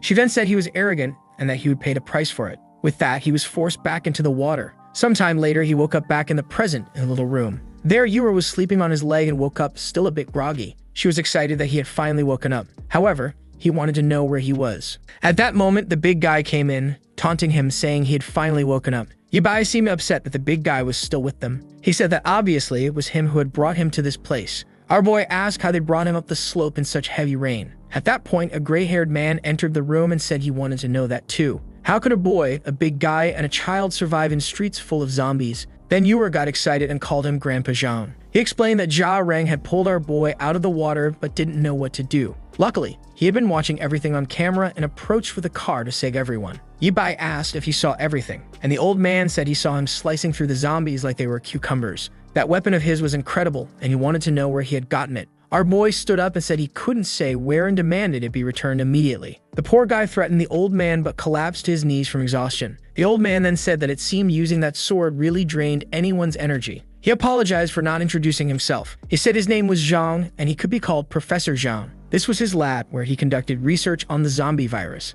Yabai seemed to recognize the name. Then he remembered that the first researcher to name the black energy metal pearls was this guy. To a futuristic mechanic like him, this guy was a genius. Our boy hesitantly asked if he was really Professor Zhang. Embarrassed, the old man said that the title Professor was just something he liked to use because it sounded nice. But in reality, he was just a guy messing around. However, he was curious about that weapon, which could save humanity, and wanted to take a look at it. Yabai thought that if he was really the Professor Zhang, it might be worth it. But he crossed his arms and said he had something even better for him to research. That was a live zombie. Downstairs, the old man showed them everything on the table. His weapon was there, and the old man said he had just analyzed it, nothing more. With that, our boy stood up, and the old man was startled, saying he nearly broke his back trying to lift it. Our boy looked around and said that this place was incredible. With a workshop like that, it could make even better weapons. The old man asked if he had created that thing, and our boy confirmed it. At that moment, the old man got excited, saying he wanted to see him make another. However, our boy said the manufacturing process was a secret. The old man complained, saying that was bullying. Our boy just said that if he gave them some good food for a few days, he'd think about it. And on the old man's monitor, he had already seen information about the two of them a long time ago. Man, there isn't a single day of rest in this apocalyptic world. I even feel sorry for these zombies who are stuck with wet feet all the time. From inside the base, Yura was watching the cameras. Jen came in with a coffee, saying he was glad she was there. She said she was trying to do everything she could to help, and Zhang congratulated her for keeping an eye out for more survivors. However, he warned that unfortunately there was still no news of her father. She said that her father and Professor Zhang were good people, so she was sure he was okay. The old man then approached and asked if those two who came with her were really good people. That student didn't seem normal, knowing so much about this kind of technology at such a young age. Not to mention, he had a look in his eyes that he had seen in killers before. And the big guy seemed normal, but he believed he was hiding some secrets. At that moment, the big guy appeared and told the old man to stop bad-mouthing him to others. In his view, the old man was the weird one for living alone in such a huge place. With a helicopter landing pad on top, a bunch of cars, gasoline for several years, and lots of solar panels. Not to mention the mountains of food. The old man yelled, saying the big guy didn't know anything. He had been feeling for a long time that the apocalypse was coming, which is why he had been preparing for a long time. He was there in his house, eating and living for free, and still had the nerve to speak badly of him. The old man also mentioned that his goal in this place was to save all of humanity. The two of them started fighting, and Yura told them to stop. However, at that moment, the big guy got hit on the back of the neck. Our boy just told him not to move. He drew a little bit of blood, and Zhao Hang wanted to know what that was for. He just turned around and said that the zombies' mutation was going to start soon, so they didn't have much time. An even bigger disaster was about to begin, so it was best for them to prepare. The old man was startled by the talk of zombie mutation. Meanwhile, outside, those earlier friends were just watching the zombies. Man, I had almost forgotten those guys existed. He crouched down and told everyone that this place was surrounded, so they wouldn't be able to get out. One of them commented that the rain was heavy and the road was blocked. They didn't know what to do, and his friend Chiozing had fainted on the ground. The blonde guy said he unfortunately didn't know where Yibai had gone. There was no food in this building, so they were all going to die there. However, the blonde said there was still one way. He pulled out some pearls and showed them to everyone. The others remembered that this was what they had taken from the heads. The blonde said that out of curiosity, he had kept some of them in secret, and he recalled that the creatures that attacked them had said they consumed these. One of the friends asked if he was seriously thinking about eating that pill, and then one of them interrupted and asked what that was, pointing to the side. From the top of another building, purple smoke was rising. The blonde wondered why there was a tornado in that place. Meanwhile, back at Zhang's house, our post-apocalyptic mechanic was deep in his production. Zhao Hang commented that he had been there for a few days and had no idea why he was so focused. Zhang quickly said that he was probably creating equipment to fight against the zombies, and maybe several of them would turn out like that black-spined creature and the other one of fire. Zhao Hang said that if that happened, everyone there would die. After all, they didn't seem to have any weapons in that place. The old man explained that he only wanted to create a shelter, not a war zone. Why would he need weapons? But suddenly Yor came running and called for them. She said she saw her father on one of the cameras. The three of them immediately rushed out, and he asked where she had seen him. She sat down at the computer and said she saw him at the east entrance. She even saved the video and told him to take a look. On one of the cameras, you could see her father covered in zombie entrails blending in with the crowd. The old man said that from his movements, it didn't seem like he had turned into a zombie. Meanwhile, her father took advantage of the situation and ran away in disguise. The big guy said it was amazing how her father had managed to survive like that. And the old man realized that if the zombies weren't attacking him because of the smell, maybe it was something worth researching. Then Yor asked what they were going to do, and Zhang seemed to hesitate. He explained that the weather was really bad right now, and Yibai didn't seem to want to leave. Zhao Hang told her to ask Yibai personally, because maybe he had created something incredible. But the scene cut to him saying no. He still hadn't finished, so there was no point in her trying to rush him. And he told her not to bother him beyond the times they brought food. The big guy said he was already exaggerating and should at least try to comfort her a little. Our boy then asked why the big guy didn't go rescue her father himself. He was a bit confused by that. But then he saw that our boy had apparently made him a gun and a blade. Yibai explained that he had put his blood on them so he could use them. The big guy hesitated but managed to lift them much more easily than before. Yibai explained that these weapons with crystals could read his thoughts. However, just like how he controlled those light blades, he should be careful or he could run out of energy. Zhao Hang got excited, saying he had written everything down. Then he asked about the gun he had picked up, and our boy confirmed it. He explained that to fire it, you first had to wait for the gun to generate energy. The bullets were strong, but you had to aim carefully because you couldn't fire too many times. Zhao Hang got excited, saying this thing looked like a laser cannon. He ran out, saying he couldn't wait to test all of it. He ran out of the base into the rain, aimed upward, and shot a laser into the sky. He immediately started shouting that it was incredible. He prepared the blade, made a cut, saying that now he had the same power as Yibai. The old man was furious at the big guy for experimenting with everything. and Zhao Hang was thrilled, saying he was now invincible. He put on his boots and raincoat, saying that regardless of what zombie came, he could take them down. He looked at the camera and told Yue not to worry, that he would bring her father back in one piece. She was a bit worried and asked if he could really do that. The old man said that for now, they could only watch to see how long he'd stay so confident. He was wearing a headset, getting directions, and the old man explained that he had to go through the east. Unfortunately, that was the path toward the mountain, where there were no cameras, so he had to be careful. Zhao Hang told the old man to shut up, saying he could handle it. He follows the path and soon gets excited when he sees a bunch of zombies coming his way. The creatures advance and he smiles, saying it's time to test his friend's gift. He unleashes the famous green crescent slash, cutting everyone in half. He starts shouting that he's too strong now and afraid of no one. However, that's when he notices something on the side. Another person had seen that strange purple tornado. He finishes off a few more zombies and asks if the people in the room had seen it too. The rain seemed to be getting even worse and a purple tornado was forming on the eastern side. The old man said the camera couldn't see it, but the detectors were showing wind speeds close to level 6. It was very dangerous to stay outside, so he should return to the house quickly. Zhao Hang apologized to Yue and said that unfortunately, he couldn't win against the power of the gods. An old man Zhang told Yue to stay calm, assuring her that her father would definitely find a place to protect himself. Zhao Hang then approached the gate. Suddenly, the alarm started blaring and the old man got scared, going to see what had happened. He then told everyone to calm down, saying he had only brought a zombie because it seemed Yi Bai had asked him to bring one. Excited to see the zombie was alive, he said to wait a moment and ran off, saying he'd be back in a second. The old man, just as excited, noted that it was still alive. Alive is a strong word for that creature. The old man praised the big guy who got all excited, and Yue was happy to see that they seemed to be getting along better. Meanwhile, Hibai was in his production phase. The boy had already completed all the mechanics for the arm. The rain continued for a while until finally the sun started to break through in this cursed apocalypse. As usual, the zombies went crazy when they saw the sun. They went so wild they all started transforming. Out of nowhere, the creatures turned red and began jumping onto buildings. There was a poor little girl all happy that the sun had come out, until one of the big ones showed up and the creature was face to face with her. Her father heard a scream and immediately went to see what had happened. The whole family became a meal. Now the zombies had really evolved, jumping and invading everyone's homes. There was no longer a single safe place in that building. The schoolmates of our boy were fleeing in desperation. One of them was about to be captured, but the zombie got hit on the back of the neck.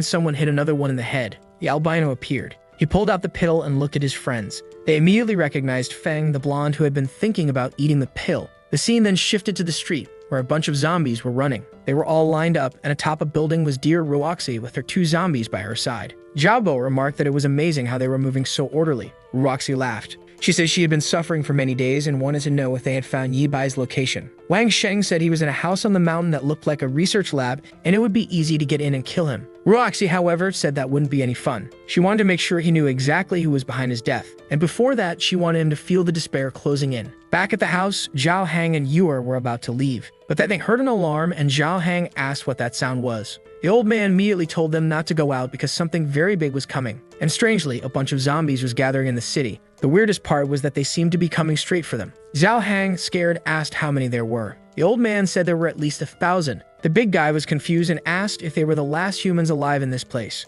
The old man replied that he had no idea, but it would be best to inform Yi Bai about it. The big guy ran off and banged on the door, calling out to our boy, saying that over 1,000 zombies were coming. Our boy said the professor had already told him. The big guy, excited, asked if he was ready to kill them all. Our boy replied that he was not ready at all. Scared, the big guy then asked how he was going to deal with these creatures. Yi Bai said he had told them to hurry up and start learning how to handle these situations. He still hadn't finished his research, and if this guy was the real Professor Zhang, he knew that the 2 of them together could solve this. The big guy said none of what he was saying made any sense, but Yi Bai stayed silent and continued working. With that, the big guy left, saying that in the end he could only rely on himself. He climbed a tower, and when he looked down, he was shocked. The horde was already at their doorstep. He already figured that even the walls of this lab wouldn't withstand a group that size. He ran to the car, saying he couldn't let them gather around. The old man was scared, wondering what he was planning. The big guy said to open the gate because he had a strategy, and if it didn't work, everyone had better escape from this place. Yo-Yo screamed, but the next second, he was already outside. He passed in front of the zombies, pulled out his gun, and fired the laser. With that, he wiped out the first group. He was excited because there were so many creatures he didn't even need to aim properly. He kept shooting and blowing everyone up. But from a distance, Roxy was watching all of this. That damn girl is a villain, but she's dangerous. Wang Sheng was on top of the tower, impressed with the weapon Zhao Hang was using. However, Roxy just wanted to see how long they would last. Zhao Hang kept shooting and blowing up the zombies. The problem was that no matter how many they killed, the number didn't seem to be decreasing. Then suddenly, a fireball hit right under the car's tire. At that moment, Yor and the old man screamed, and man, the car almost flipped over. Zhao Hang had to get out through the door, but standing right in front of him was the fire zombie. He got angry that this damn girl had launched such a sneaky attack. He fired a shot at her, saying he wasn't afraid anymore. However, she dodged it and launched another fireball. Zhao Hang dodged too, pulling off a mid-air matrix move and fired a bullet. The creature fled and he called her a coward, telling her to come back. The problem was that now he was surrounded by zombies. He fired a few more shots and Grandpa Zhang told him to return immediately because it was impossible for him to make it out alive. Zhao Hang started running, realizing he had fallen into a trap. But here came Wang Sheng. From above, there was no way for Zhao Hang to escape. But man, this big guy was fast, dodging again. He fell to the ground on his side and almost landed a shot. He pulled out the blade and nearly landed a slash as well. Impressive, he was fighting face-to-face with Wang Sheng. Wang Sheng wondered how this big guy seemed more agile than Ye Bai. He extended his weapon and told Zhao Hang to die, but the creature ran off. Man, this bald big guy made everyone flee. Meanwhile, Ruoxi was watching from atop the tower. Here she comes, up to no good. At that moment, the zombies that had been standing still started running toward him. Zhao Hang was confused as to why they suddenly moved so differently, but he still had the sword Ye Bai had created and unleashed the green crescent slash. The problem was that they were coming so fast he couldn't kill them in time, and he started trying to flee. What's this? Zombies were even being thrown at him. The poor guy wondered why these creatures were raining down on him, and the monsters kept falling beside him. Obviously, it was Wang Sheng practicing his zombie throwing skills. He grabbed another one and threw it at Zhao Hang. Zhao Hang had to use one of his gun's bullets to blow it up in the air. He kept running but was now begging to be saved. At that moment, one of the thrown zombies landed and grabbed his leg in a tight hug. Man, it came in for a bite. Luckily, Zhao Hang managed to slash it. The problem was that he had fallen to the ground. Now there was no time to get up, so his only chance was to land a shot. But then a green light appeared. An energy wave swept through everything in front of him. A second cannon shot passed by. Wang Sheng and the other one looked, trying to figure out what was happening. Ahead of the zombie horde, there were flashes of light rising. Another barrage passed by, and then came a massive punch like something out of Transformers. What's this? Man, our boy turned into Optimus Prime. The kid had built claws and legs. He was fully equipped. Wang Sheng got all excited, saying he had finally arrived. The old man celebrated, saying the boy was amazing. The big guy was impressed by all the armor our boy had built over the past few days. But Ye Bai told him to focus because the enemy was nearby. He ordered him to go back and kill the zombies on the right side. Meanwhile, he would handle the ones on the left until the main creatures showed up. Wang Sheng said that with him here, he was confident they could win this. Immediately, he went back to blasting the creatures. Ye Bai looked around and even activated a booster on his robot. The kid took off flying, activated his giant Optimus Prime hand, and smashed everything. Man, this kid had become insanely strong. The big guy was impressed, saying he had gotten just a bit too strong. At least after killing so many zombies, they were sure they'd have plenty of pearls to produce more weapons. Excited, he went back to finishing off more zombies. That damned Roxy was still watching from afar. Wang Sheng, scared, said that with this new power, there was no way they could get close. She got angry, saying the damn boy thought he was safe just because of that armor. Obviously, she wasn't going to let that slide. Another punch smashed into the zombies, crushing more of them. A laser fired forward as the old man watched on the screen. He was impressed, saying that the boy's exoskeleton was something that shouldn't even exist in this era. He couldn't even imagine how he had used all those scraps of metal he had abandoned to create something like this. That's when Yua revealed that what he was using was a metal that came from inside the zombies' heads. The old man was shocked by this revelation. Now it was clear why Ye Bai had been hiding this information from him for so long. He ran off, saying he was going to mess with that zombie they had brought in to study it.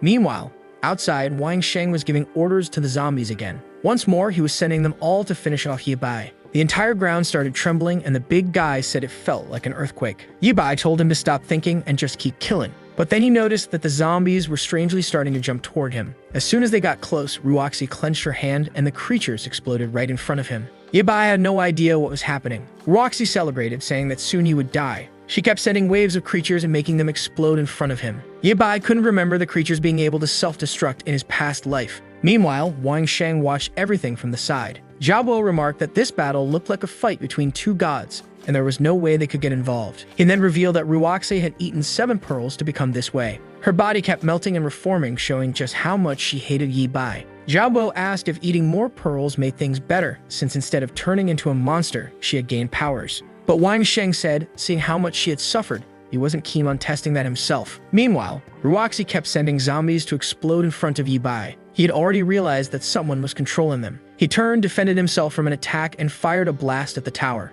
Man, the boy had perfect aim, and Ruoxi had to dodge it. Wang Sheng yelled for her, and like a fool, she almost fell. but she managed to float in the air. Then she got startled. Yabai was already right in front of her with Optimus Prime's giant hand. He blasted another shot, and she pulled zombies to shield herself. Man, she made a barrier of creatures, but I think they're all about to get swept away. She kept commanding the creatures, but at that moment, he leaped over and went in for a punch. She barely dodged, moving to the side, and Yabai opened his giant hand once again. She went in for the 1v1 and activated hers too. But man, she took a hit to the mouth. The poor girl got launched far away, and before she could react, she was pinned to the ground. Optimus Prime 1, Waifu 0. Yabai remarked that to have survived those bullets, she must have consumed the pearls, and he asked how many she had eaten. She didn't seem to respond and activated her power in her hand. But then came the stomping blow. Man, it's better if you don't try anything else, warrior. She started screaming in agony, but he said that in their past life, she had also made him lose an arm, and today was the day she would pay for it. But then he heard a sound nearby. Wang Sheng came running desperately, shouting at him to let her go. But Yabai just opened his giant hand and fired a shot. The monster managed to dodge and started circling him. He took advantage of the opening and jumped over. But our boy didn't hesitate and struck Wang Sheng's arm with a hand holding Roxy. With the other hand, he activated the laser and hit him right in the chest. Man, bad luck for the fool who was thrown far away. Seeing Wang Sheng defeated and Roxy easily captured, Jubo knew she had no chance. Perhaps her best option was to flee that place. The poor girl was still crushed under the giant robot. Our boy remarked that it was crazy how she seemed to be one of the chosen ones since she had consumed pearls and still maintained a human form. However, he knew how dangerous she was, so to avoid future problems, he was going to finish her off now. But just as he was about to crush her, the zombies started to transform. Yabai was shocked and wondered why they had already reached rank 1. Yo Yura reported that more and more zombies were surrounding the lab. Zhao Hang was holding the line, but some had already broken through and were climbing the walls. Roxy started laughing. She said they were all going to die and become her zombie slaves. Tired of it, Yabai threw her far away and she crashed into the zombies. He prepared his giant hand and unleashed a double laser. He clearly fled thinking she was dead, but you know how stories go. She's probably still alive, right? Meanwhile, the big guy was panicking because his gun ran out of ammo. He only had the sword left, but he was surrounded on all sides. And right at that moment, a rank 1 zombie jumped at him. He barely reacted in time and defended himself with the sword. He wondered if this was a new ability user. He slashed right down the middle of the creature, but instead of slicing cleanly, it only left a scratch. He was terrified. He looked back and all the creatures were starting to transform. The entire base was completely surrounded by zombies, and more kept coming. Zhao Hang slashed at one of the creature's chests and started running. He had no idea what kind of monster. This was because the sword wasn't working anymore. Maybe these were the rank 1 mutants Yabai had mentioned. Yura kept calling for Zhao and asking if he was okay. At the same time, some creatures had jumped over the barrier and were approaching the research area. But Zhang was focused on his research and didn't care about what was happening outside. Zhao was trying to escape but couldn't locate Yabai and had no idea how to get back into the base. Then Optimus Prime showed up and grabbed the big guy. Zhao was overjoyed and asked if now their boy could fly. He replied that it was just a jump with some gliding and ordered him to go kill the creatures approaching the lab. Now to kill these rank 1 creatures, it would take more than one slash.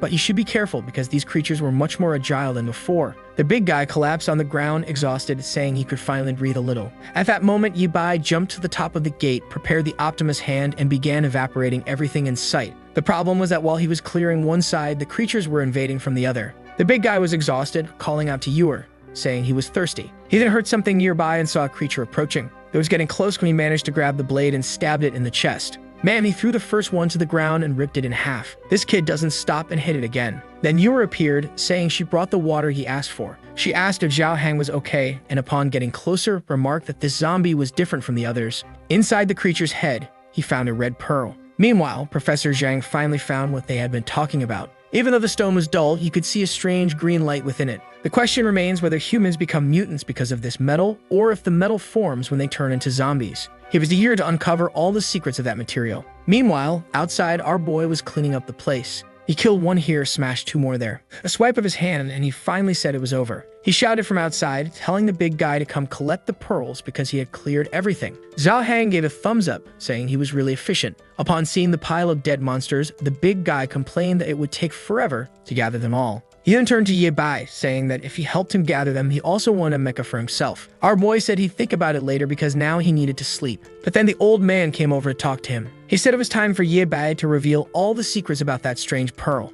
Meanwhile, outside, the big guy started his digging. There were so many creatures, and the most annoying thing was having to do it all alone. Back at the base, Grandpa Zhang was fascinated by the rare metal. Yabai explained that this pearl starts forming in the brain as soon as a person becomes a zombie. The longer it's exposed to light, the more energy the item accumulates. It was as if the zombies themselves could perform a kind of photosynthesis. The old man said it was interesting to know that's how it worked, but after analyzing it, he hadn't found anything to match what Yi Bai described. However, he did notice that inside this item, there were some active metal molecules that seemed to react to light and heat. Additionally, it was extremely resistant and had an affinity for both metal and blood. Yi Bai confirmed, saying it had a special affinity for human blood. That's why the virus spreads much faster in humans than in any other species. And the absorption of light makes them continue mutating after a certain period of time. The old man said that now it made sense why, during the day, these zombies would just stand in the middle of the street staring at the sun. However, today they were strangely running around like a bunch of lunatics. Yi Bai explained it was because they were being controlled by an ability user. The old man asked if he was talking about the spiked creature or the one that used fire and threw flames.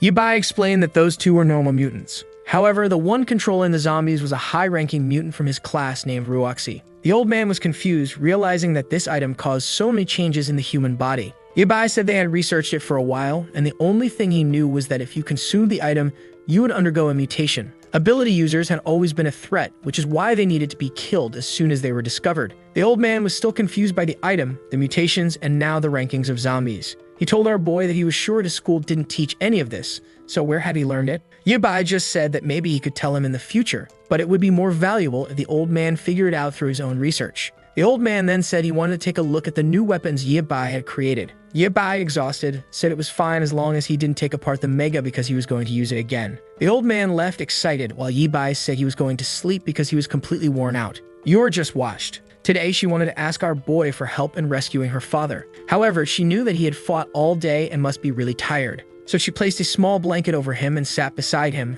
thinking about how much she missed her father. The sun was already setting. Outside, the big guy was so tired he couldn't move anymore. He thought it would be amazing to have an item that could easily extract these pearls. What he didn't see was that a creature was watching him. It was Jubo, thinking that everything was over since thousands of zombies had been killed in one day. She believed that Wang Sheng and Ruoxi had been killed, so she was wondering whether she should surrender. The problem was, she knew she would be killed without hesitation because she was a monster. The bigger issue was that these new rank 2 zombies seemed to be attacking even creatures like her. She used up the last of her energy to create flames and burn those monsters. But if more creatures like that appeared or more started mutating, things wouldn't be easy for her. The only solution she saw was to eat more pearls and try to get stronger. But suddenly, she stopped and saw the albino on top of a tree. That Dandaf Fang was just staring at her. She was about to speak, but he stretched out his hand and jumped in another direction. He ran off, and it seemed like she might have followed him. Meanwhile, back at the base, Yura was asleep. The big guy was lying next to her, exhausted after collecting everything. Yura woke up in the middle of the night and noticed that Yi Bai had already gotten up. As always, our apocalyptic mechanic was back in the workshop. With his blowtorch in hand, he was at it again. The sun rose, and we were back at that convenience store from the beginning. Yura's father slowly approached. He entered the store looking for her, but everything was destroyed. On one of the tables, he found a message she left saying she was going to find him. The problem was that now he had no idea where she was either. Outside, the place was filled with zombies. As usual, they stood still with glowing eyes, staring at the sun. Back at the base, a spiky Batmobile had been born, armored with 4 giant wheels. Obviously, the one who was going to drive already had a huge smile on his face. This Yi Bai is something else. The boy built an entire car in one night. The big guy, excited, asked if it was made of rare material and if it could transform into a mecha. Our boy said it was just a regular car, but he needed to know it had 2,000 pearls and 12 rank 1 zombie pearls. The big guy agreed it suited him perfectly and asked when they were going to go test it out. He was eager to leave and find Yura's father, but at that moment, she asked them to wait. She said this time she wanted to go with them. However, Yi Bai said that outside was full of rank 1 zombies, and she would die if she went. She said she had been following all their orders, but this time she wanted to personally find her father. Our boy told her to stop being stubborn, or he would ask the professor to lock her up in the lab. The poor girl started crying, calling for her father. The big guy scolded our boy, asking why he made Yura cry. Suddenly, Professor Zhang appeared and told her to calm down a bit. He showed her a new drone, saying he had fixed it. It was his first invention using that rare material. Not only could it now carry much more energy and last a lot longer, but communication and stability had also improved. This way, she could stay safely at the base while still helping to find her father. Yi Bai praised the old man, saying he had quickly learned how to use the item. The old man laughed, saying he wasn't a real professor, but at least he managed to make something like this. Our boy then prepared the car and told the big guy it was time to go. Excited, Zhao Hang couldn't wait to fire up the Rhino. Yura asked them to be careful, and the big guy floored it. The Batmobile shot out of the base and tore through the forest. He was impressed that any terrain felt like asphalt. Then they hit the road, driving through all the other cars, excited that his new car made the others look like tofu. A while later, Yabai said they had spotted her father in this area. They kept driving through the city, but the big guy commented that it was strange there were no zombies around. That's when one of them smiled and a bunch of zombies were on the rooftops. The next second, they were all over the car, pounding on the metal. The big creatures were trying to break everything, but nothing was happening. One of them came to the windshield and the big guy told the creature to stop blocking his view. He turned to Yabai and asked if the car had any weapons. Our boy said gunpowder was useless, so he had prepared something better. As soon as he pressed a button, the entire car became enveloped in green electricity. The lightning struck the zombies and man, they evaporated instantly. I was as shocked as the big guy, jaw dropped in amazement. The protagonist then said if there were so many rank 1 zombies here, no one could be alive, so they should change direction. They took another path, but from the top of a building, someone was watching them. The person smiled, saying it looked interesting. They approached what looked like a shopping mall, and the big guy said that was where they had seen her father on the cameras. Our boy said to release the drone and told viewer to start searching for him. With that, she began flying the drone, checking each of the rooms. The big guy asked what they should do in the meantime. Our boy said if he wanted to check out the lower floors, he could, but for now, he was going back to sleep. The big guy said he felt safer in the vehicle, so maybe a good idea would be driving around and honking the horn. They kept driving down the road, and Yura said she saw some zombies approaching them. The big guy got scared for a second, but then got excited to test the new weapons. He pressed a button, and spikes popped out of the tires. With that, he drove toward the creatures and sliced through everything. Another button fired a laser, evaporating half the street. Yura asked him to be careful, reminding him that her father could be in one of those houses. He pressed the next button, hoping it wasn't too destructive. In front of the car, a meat grinder appeared. He drove over the first creatures and the system informed him he had obtained another pearl. The big guy's dream of having a collection tool had come true, and he went to give Yabai a hug. The car started swerving on the road and Yura was confused about what was happening. Inside, the big guy had hit his head 5 times. But at that moment, Yura screamed, saying she had found her father's car. It was about 500 meters away and she was sending the images. Zhao Hang told her not to worry, that they would find her father. However, she mentioned that the car was broken and the windshield was damaged. She was worried something had happened to her father when he came to get those supplies. Yabai told her to check the drone to see if he left a message because he probably wasn't too far away. Yura was still worried, wanting to know where her father was. Suddenly, she started to faint and slammed her face onto the keyboard. Immediately, the old man rushed toward her, not understanding what was happening. Back with Zhao Hang, sometime later, he stopped the car. Yabai asked the professor how Yura was doing. He explained that she had fainted and it seemed her illness was progressing. Apparently, she had been so focused on helping find her father that she forgot to take her medication. Fortunately, the professor had some stored. However, treating this illness wasn't his specialty and finding a doctor in this apocalypse would be even more difficult. He told Yabai to go to the hospital to get some medicine while he did his best to keep her alive. At that moment, the big guy came back and said he hadn't found any message or information inside the car. What was strange was that her father had left a lot of supplies behind, so after the crash, he must have run off in a panic. Additionally, the big guy found something odd. There were black boxes with no logos or descriptions, and they seemed to contain some strange pills. The protagonist said they might be some kind of medicine, so they'd take them back to Zhang to check. With that, they started the car and headed toward the hospital. The professor said that for now, he would keep an eye on Yura so he wouldn't be able to help them with the drones. Back in the car, the big guy was sad to learn that Yura had leukemia. Now he understood why Yabai hadn't allowed her to come with them. He talked about finding the medicine, but Yabai told him to shut up and just drive to the hospital. Yabai knew that in 2 years, all the supplies in the city would run out and this place would become an abandoned wasteland. And the worst part was that at the current pace, it was happening faster than he expected. Maybe, in the end, he wouldn't be able to change anything. And perhaps it was better to consider a different option than letting her live in this miserable world. The scene shifted to someone injecting a liquid into Zhu Bo's arm, which immediately began to regenerate. She was confused as to how that was possible. Even her flames had returned. The blonde in the hat said it was impressive that she was a fire user. Zhao Bo thanked him and asked which organization he said he was from. The blonde opened his arms and said they specialize in gathering people with abilities. Their goal was to create a paradise for those chosen in this world. Zhao Bo, confused, asked if the blonde was also a user. He said yes, and that there were many others like him. She asked if it was possible to maintain a human appearance like his. He said yes, that his group had the solution. They could live peacefully and happily in this new world. Meanwhile, in front of the hospital, the big guy was standing at the door. In front of him, he saw graffiti saying that this was private territory and to stay out. He told our boy that the place was occupied by people, so what were they going to do? Yabai simply replied in Optimus Prime mode that since it was a strategic position, it was expected that this would happen. But he ignored everything and smashed his way in. The big guy thought it was strange how quiet the place was. He kept seeing messages telling them to turn back or they'd die. But Yabai just told them to search different areas and communicate through the headphones. As they walked, the big guy said this was the second place he hated most in the world. He hated the smell of disinfectant but started sniffing the air. Obviously, in this apocalypse, no one was using disinfectant, right? But the strangest thing was that he smelled a sweet fruit. Suddenly, he began to faint and collapse to the floor. Yibai immediately called out, asking what had happened. He wasn't responding, and our boy found it suspicious, and something started coming out of the ceiling. Yibai smelled it and immediately suspected it was some kind of poison. But Optimus Prime was equipped and he put on the mask. He activated his giant hand and blasted the duct. He warned the big guy that the place was a trap and told him to get out, but someone appeared next to him. Man, our boy didn't hesitate and went in for a punch at the doctor. But strangely, he stopped just before hitting her. She touched the robot and said his mecha was really cool. She then remarked that it must have been created using zombie pearls and that she wanted to meet the person who made it. Yibai wasn't sure if she was an ability user and simply asked who she was. The girl introduced herself as Tang Tang and said she was a sweet genius doctor. Yibai, however, asked why the poison and whether she had consumed any of the pearls. She said she released the poison to anesthetize the invaders but was curious about this pearl-eating thing. Yibai told her to forget about that and asked if she was the only one there. She said she was the only princess of that castle and asked if the demon king was trying to capture her. Yibai, exhausted from this, asked if she wasn't afraid of death. The crazy girl said death was as charming as candy to her, and if she died for what she loved most, she'd have no regrets. Our boy wondered if she was insane. He then asked what she meant by being a genius and what she was specialized in. She said she was a doctor specializing in viruses. Now our boy was interested. He immediately wanted to know what she had discovered about the pearls and if she used them to make those poisons.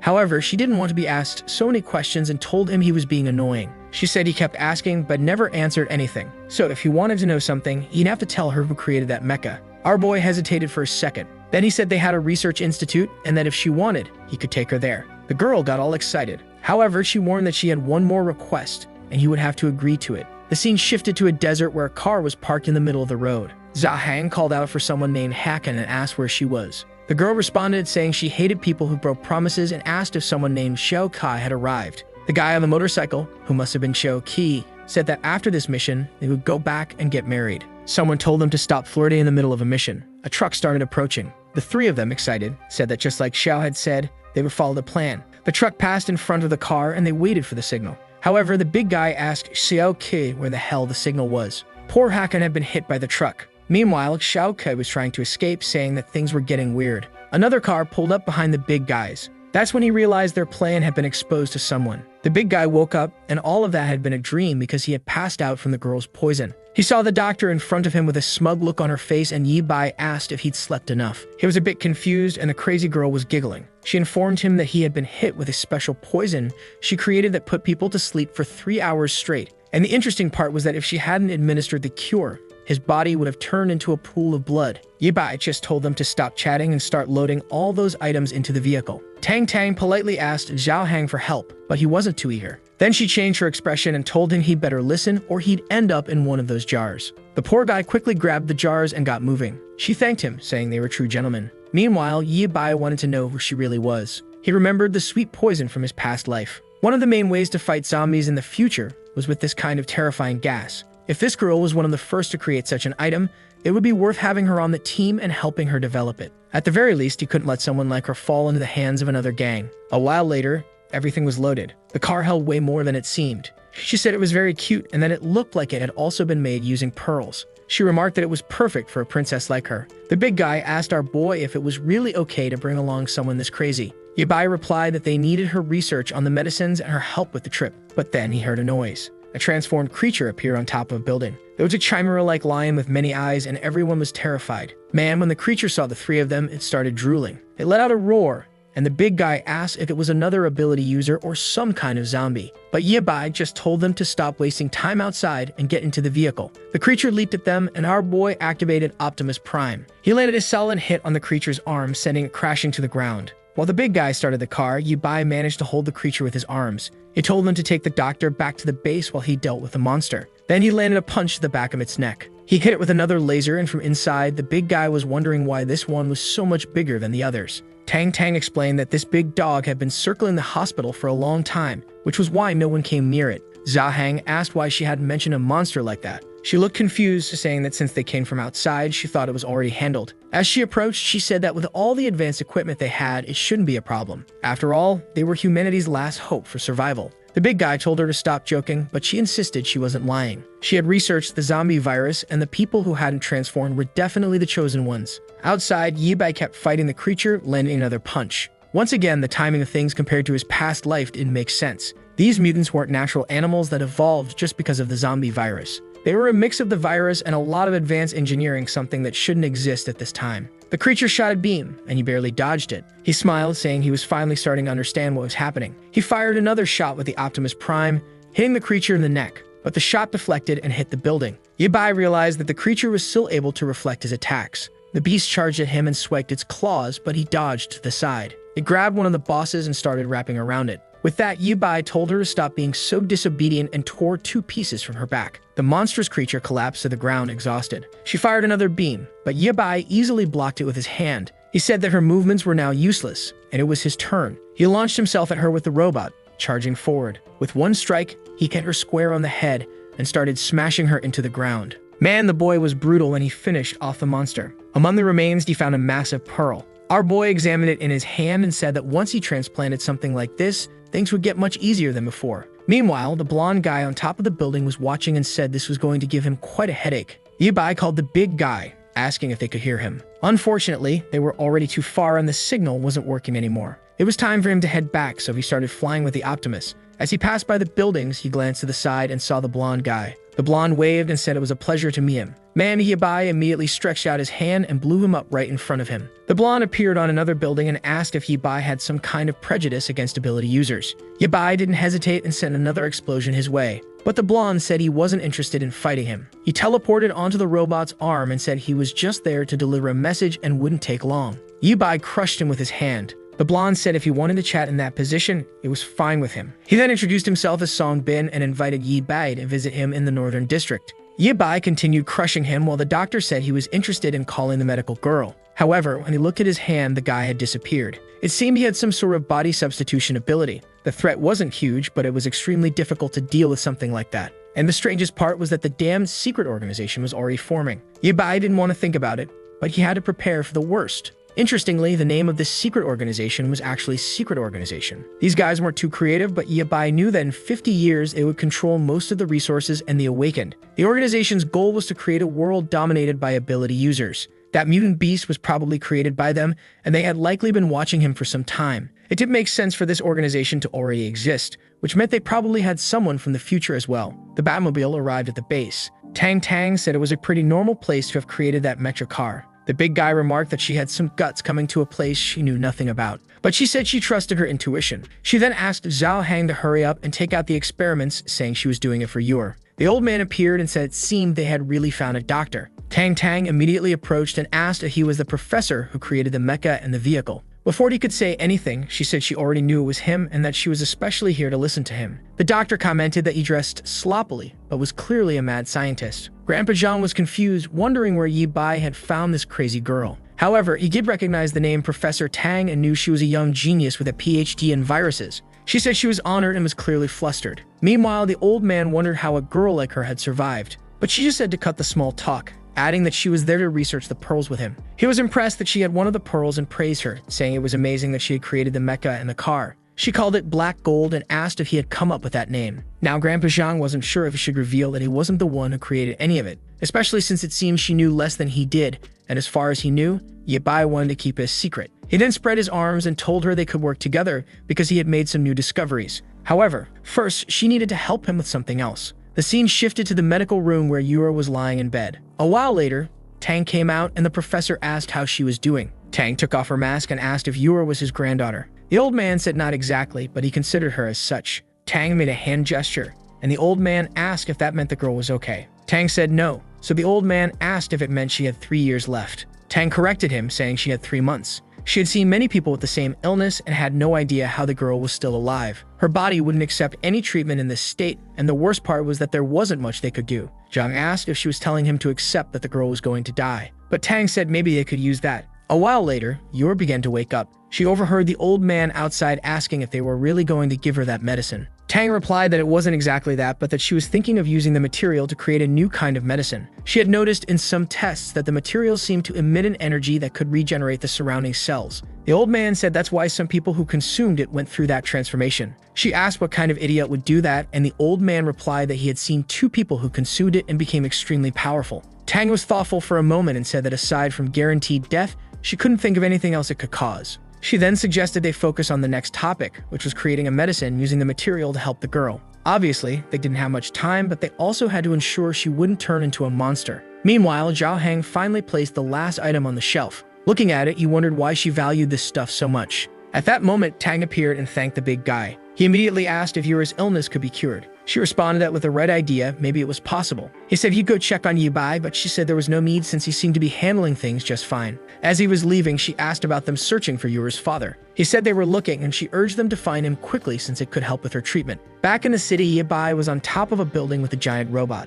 The sun was blazing and he hadn't found Yura's father. He decided to fly around and search for water until he found a shopping mall and decided to go inside. He broke the glass and found himself in front of a pool. Obviously, even though there was water, it wasn't drinkable. But he heard a strange sound and started to approach. Suddenly, something strange rushed past him, and he quickly aimed with the robot, firing a laser. Out of nowhere, the creature burst out of the wall and lunged at him. Man, the thing was huge, but luckily, his robot arms were huge too. He was confused by this new monster and readied his hand to fire, but the creature knocked him away. This time, Yibai slammed into the wall. He cursed the beast and fired again, but it dodged easily and came at him from the side. Yibai tried to punch, but the creature was too fast and dodged again. It managed to land a hit, but Yibai grabbed hold of it. He yanked the creature to the side and slammed it into the ground. Once again, he activated the laser and hit it right in the neck. The monster fell off, revealing a woman emerging from it. Man, now these creatures were shooting lasers too, and Yibai was shocked. Meanwhile, out on the street, the big guy was looking for Yibai. He couldn't find him until the drone activated. It was Yura,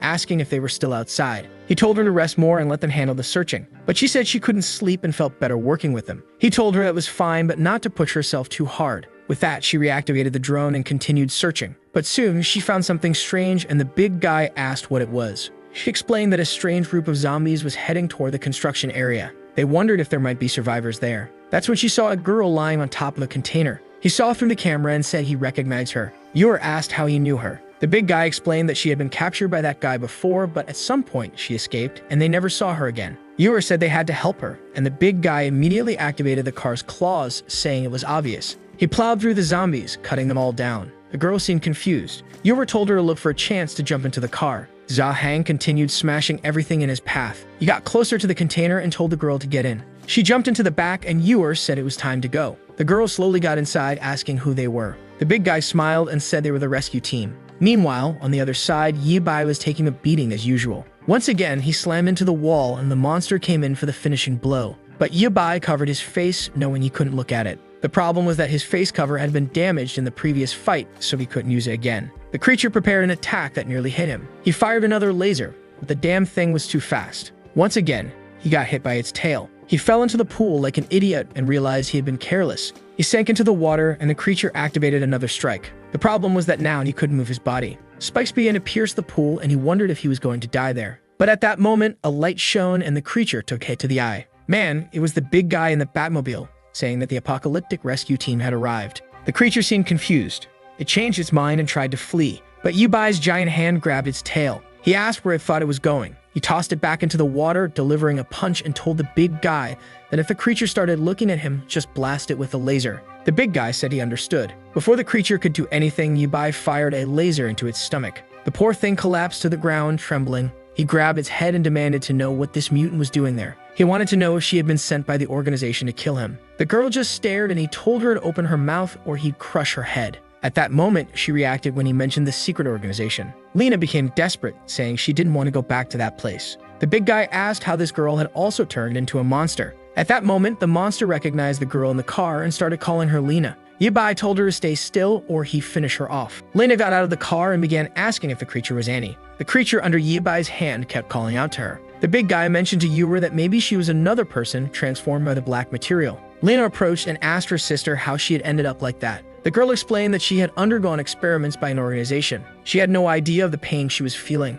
Yibai then told her to move away, saying he'd end her suffering. But Lena begged him not to kill her because, even transformed, she was still her sister. Yura stepped in front of Yibai and asked him to wait a moment. Yibai warned her to get out of his way or he'd smash that drone. Yura pleaded, saying they had just reunited and he couldn't take her life like that. But the protagonist argued that someone transformed had an extremely unstable mind, making it too dangerous to leave her alive. Even so, Lena wouldn't move and kept crying with her sister. Yura begged Yi Bai to at least let them talk to see what would happen. But Yi Bai reminded her that this creature had merely killed him and there was no way he'd let her walk away alive. However, the big guy suggested Yi Bai thank Yura because if it weren't for her, it wouldn't have arrived in time. With that, Yi Bai began to retreat. He let go of the creature and walked away, calling them a bunch of idiots. The monster stood up and asked if they were from the secret organization. Yura said no, that they were just walking through the city looking for survivors. Annie then explained that after the transformation, she managed to escape. However, the organization kept sending giant dogs to hunt her down in this place. Yura asked why she had attacked Yi Bai,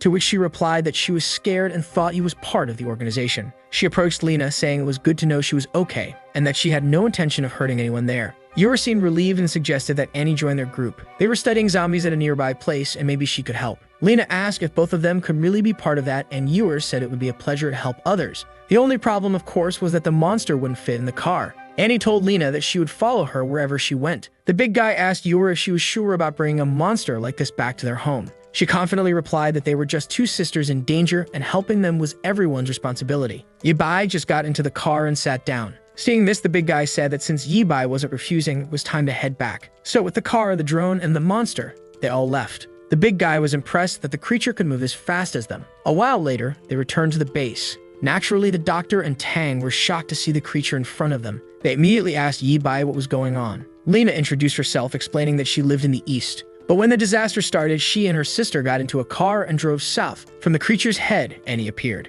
Lena introduced her, saying she had been captured by an organization and turned into an experiment. While the old man was terrified of the organization, Tang found it adorable. She approached the creature, telling her not to be afraid, that she just wanted to touch her a little. But the creature flapped its fins and Tang became concerned. The monster moved to the side and jumped into the pool. Tang wondered if the creature was experiencing anxiety. The big guy asked how the two of them had survived there since there was no food and it was just the two of them. Lena explained that for a while, a man had been guiding them and helping them escape from the zombies. But suddenly, he disappeared, and they had been waiting there ever since. The big guy asked who this bold person was that helped them survive all the zombies. She explained that the person had given them clothes full of zombie guts, saying it would mask their scent, which was why they hadn't been detected. Immediately, the big guy started to imagine that this might be Yura's father. At that moment, Yura called out and asked if this person had short hair and was named Yahello. Lena said yes and realized Yura was the girl from before. That's when Yura said that Yahello was her father and then fainted on the spot. Tang helped her up and asked why she had escaped from the hospital. The big guy looked at Yi Bai and asked why they didn't go back and search for her father. But Yi Bai replied that once night fell,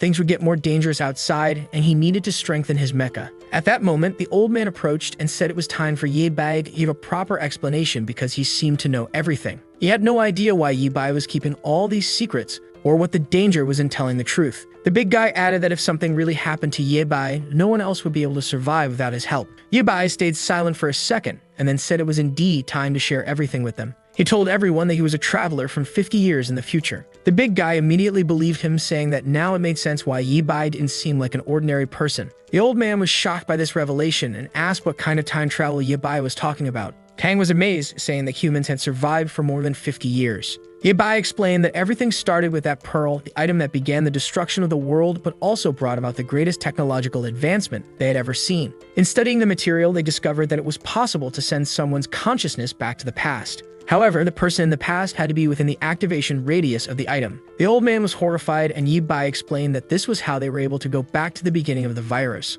Unfortunately, though, they couldn't go any earlier than that. He further explained that after years of analysis, they never found any other material like it on Earth, leading them to believe it came from another world. The big guy immediately started considering that this might be an alien invasion. Yi Bai said that if that were the case, the aliens had already won. In less than 50 years, there would be fewer than 10 million people alive, and even those would have to constantly fight just to survive. In the end, Yi Bai had been chosen to go back to the past and reshape everything. The big guy now understood why Yi Bai had been so determined to gather the material from the start and asked how old Yi Bai really was. He replied that he was probably nearing 70 by now. However, every time he returned to the past, he found himself at the first moment he encountered the virus in school. The problem was that even in the past, it wasn't so easy to change things. The big guy was shocked, saying you could write an entire story with that information, who would have thought. Tang asked if they were destined companions in the future. Yi Bai replied that he wasn't sure, but he hoped so. Confused, Zhao Hang asked why Yi Bai was saying that and if more changes would happen. Our boy just looked at Tang and said that the virus was evolving, she must have noticed it.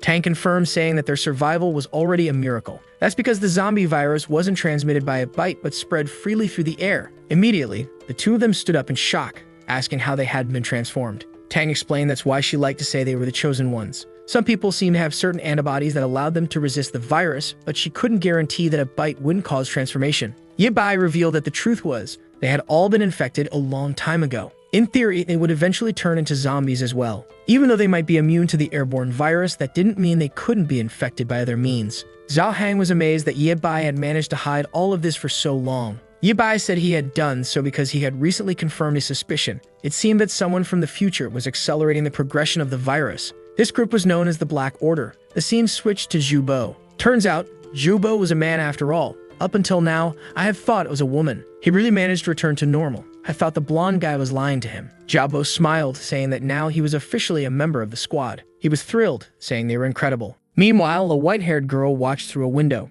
Back with Yabai, he explained that in this timeline, people were transforming into creatures much faster than usual. Additionally, the first zombie mutation was supposed to happen weeks later, but this time it occurred much sooner. Moreover, he had encountered psychic beasts today, which were created by this Black Order. He suspected that this group had likely sent some agents from the future. The big guy then asked why the Black Order had so many weapons and knowledge but didn't seem interested in saving humanity. Yabai explained that this group believed that people with superpowers were a kind of gift from fate. Their goal was to obliterate all of humanity, leaving only ability users. Tang found all of this a bit confusing and said it sounded pretty cringe. The old man suddenly remembered something and said that the black box Zhao Hang had brought contained some pills, and when he analyzed them, he found the same material inside. It seemed to be a catalyst for something, and he wondered if it was related to the Black Order. Yabai said they were probably contaminating people's water with the virus, which would explain why so many were transforming. The big guy mentioned that Yuer's father's car was full of those items, so maybe he was part of the group. Yabai said they would investigate that later, but for now, the important thing was that as long as the Black Order existed,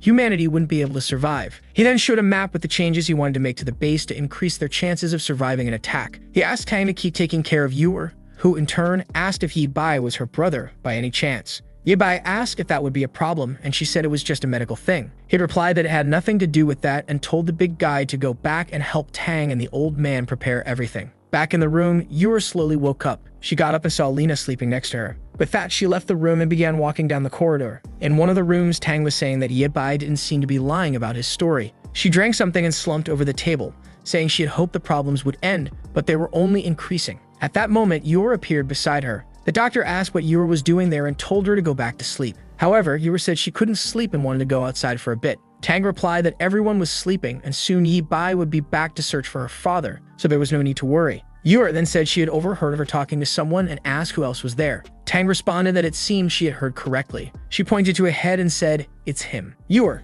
startled, asked why she was talking to a zombie. The head belonged to a childhood friend of hers who was a fool. Yuer was confused, so Tang explained that he was a kind-hearted guy and that Yuer couldn't imagine why he wanted to become a doctor. He was rejected countless times but kept studying until he finally made it. In the end, he was the only one who stayed by her side. When many people at the hospital tried to steal her research, he stood up and told everyone the truth. When the disaster happened, he was the only one who used his own body to save her. Even while he was fighting and being transformed, he kept protecting her. In the end, there were so many pieces on the ground that she didn't even know which ones were his. Even so, she collected the pieces in the hope that if she combined them with future technology, she might be able to bring him back to life. She then laughed and said she was joking. She knew life wasn't that simple. Yuer awkwardly asked if she had liked that person. Tang revealed that strangely enough, he was the only person who ever touched her heart. She then told Yuer to go back to sleep because she would need to talk to Annie later. Meanwhile, outside, Yuer went to see Annie. Annie emerged from the water and stood face to face with her. They stared at each other for a moment and Yuer introduced herself, asking how Annie was doing.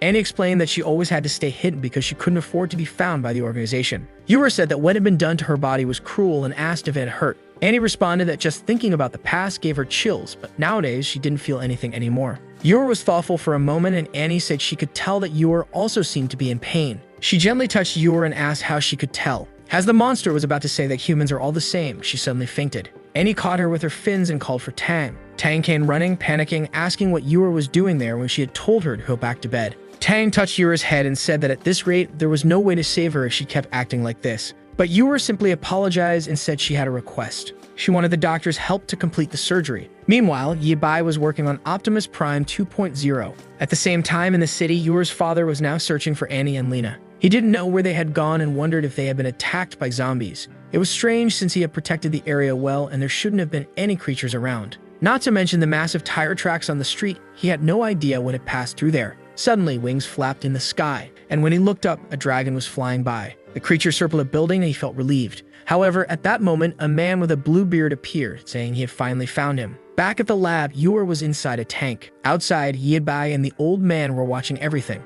Zhang commented that he was unsure about using that item to try and cure her. But Yebai explained that they just needed time for it to work. He had gathered the right portion of the pearl's energy, and as long as Tang followed the formula, everything should go smoothly. Of course, some adverse reactions could occur, but at least she would be saved. The old man asked if they had done this many experiments in the future to know all this. Yebai explained that this type of cure was known as the elixir of immortality and was sold to the elite back then. While it was effective in treating diseases, the idea of eternal life was still a mystery since it didn't last long. The old man said that with a name like that, it sounded even more convincing. Yebai then explained that this was the last conservative option they had. After that, they would have to use the material entirely and see what happened. The old man then said that now everything made sense. That's why Zhao Hang was back out on the streets searching for her father. He warned Lina that the place was full of zombies and told her to check the right side. With that, she started deploying the drone but apologized because she wasn't very familiar with it. Trying to keep track of all those camera feeds was difficult for her, as she considered herself a bit of an airhead.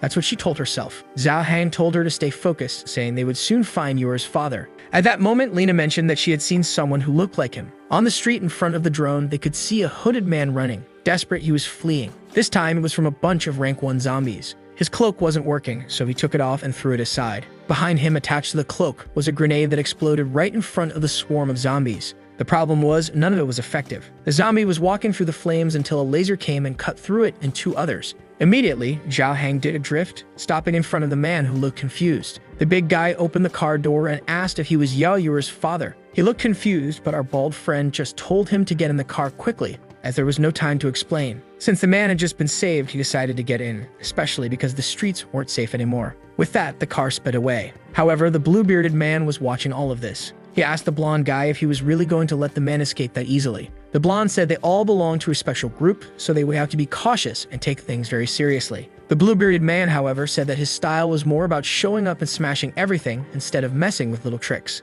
But the blonde guy reminded him that unfortunately, they had very few people left on their side. That was thanks to the girl who had used a horde of zombies to attack their base, but ended up getting them all killed. The blue-bearded man found it strange that the girl, who had such a high-level ability to command 1,000 zombies, had lost to that base. The blonde guy replied that it was a sad situation as they couldn't revive any of the zombies they had lost. Meanwhile, the car was arriving at the base. Zhang appeared, worried, and asked if it was really Eping. Yuer's father simply replied that it had been a long time since they had seen each other, and he apologized for causing so much trouble. However, old Zhang said they should thank the heavens that he was still alive. He then told him to go inside and take a bath while they checked on the girl. The next scene shifted to Eping, looking terrified. Seeing Yuer inside a capsule, he asked what happened to her. The grandfather explained that when Zhao Hang brought the girl, she was fine, but recently her condition had been getting worse. And what made it even harder was that she had been pushing herself to the limit to try and find her father. At that moment, Eping felt devastated, saying he should have returned sooner. The old man told him to calm down because there was still a lot to uncover. First, he handed him a box and asked where he had gotten it from. Eping knew they had found it in his car, but said he had no idea what it was.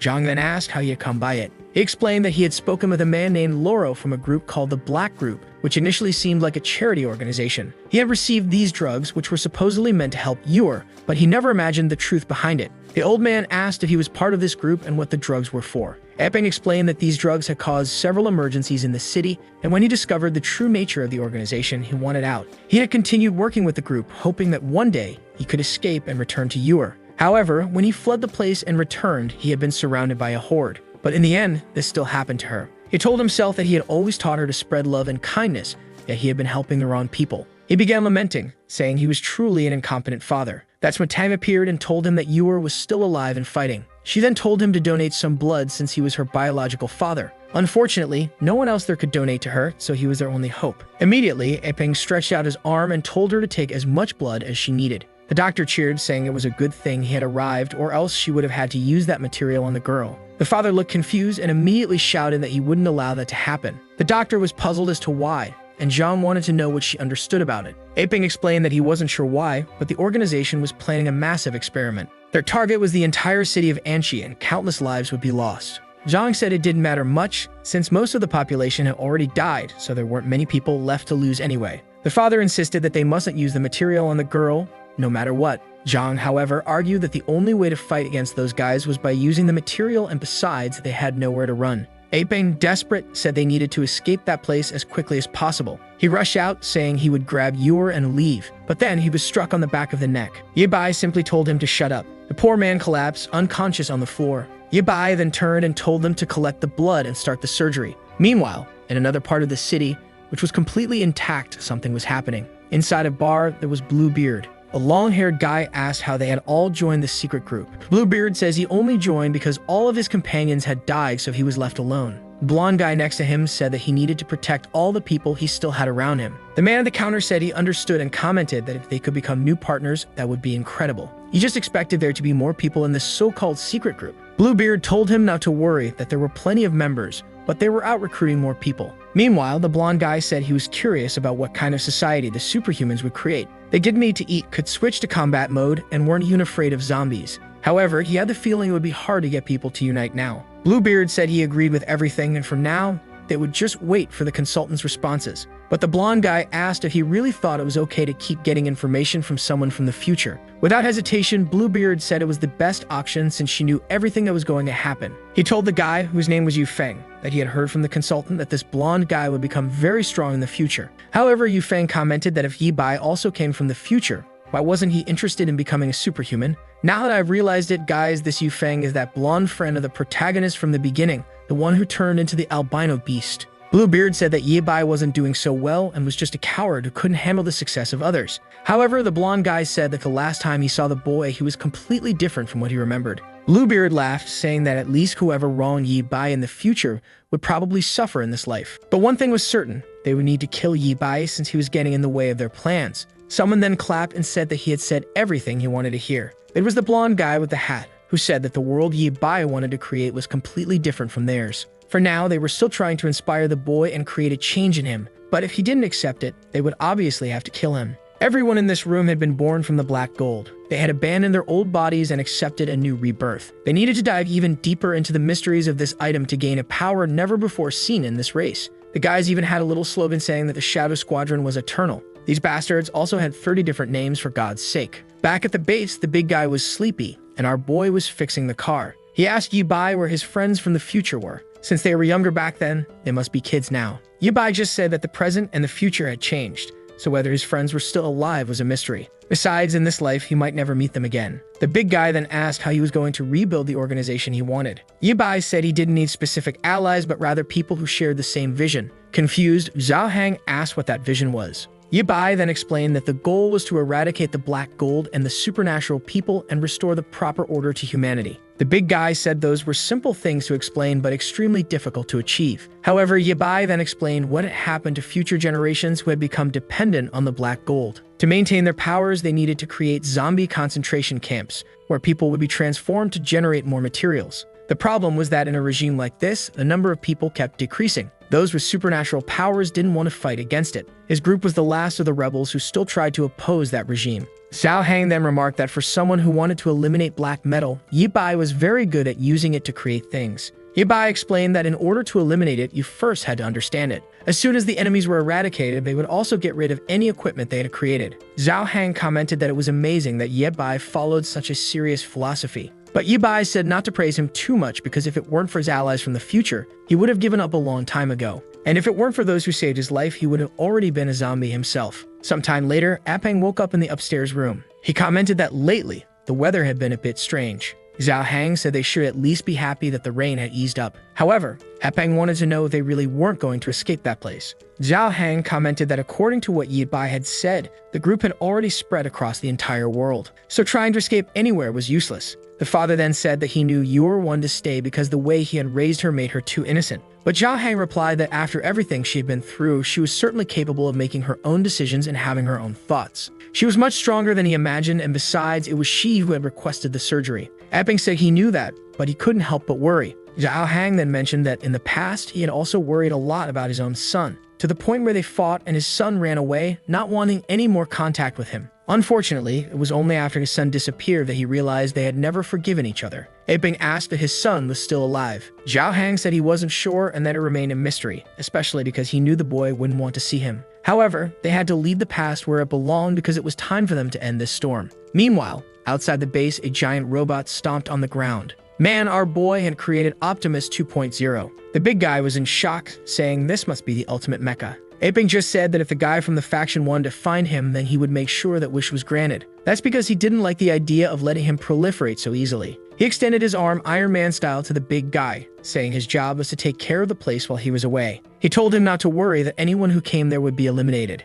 Yibai told him to keep taking good care of Yor. As soon as the big guy agreed, he activated the thruster and flew off. The fool stood there watching, saying it was amazing. Meanwhile, in another part of the city, the blonde guy was just observing everything. The whole group was watching and they knew it was Yibai. It was insane that he had created a machine like that in such a short time. Apparently, the consultant really knew who the best people were, and it was time to start with a plan. Bluebeard, excited, said he couldn't contain his excitement. The blonde guy then said he would let him start the show. Immediately, the creature began to transform. His hand turned red, something came out of his back, and man, he turned into a flying horned monster. At that moment, he took off, and it was bad news if he was heading toward the base. Inside, Apeng was conducting some experiments. Zhang was talking to Yor's father through the computer, saying that Zhang's compatibility was perfect. Apeng thanked him and said that in the past, he would have had to work his whole life to afford such surgery. It seemed they were going to perform a stem cell transplant. Apeng said he didn't know how to repay them, but Zhang told him to just focus on the cameras to avoid enemy attacks. Apeng agreed and resumed his search. Suddenly, a purple energy ball approached and exploded above the base.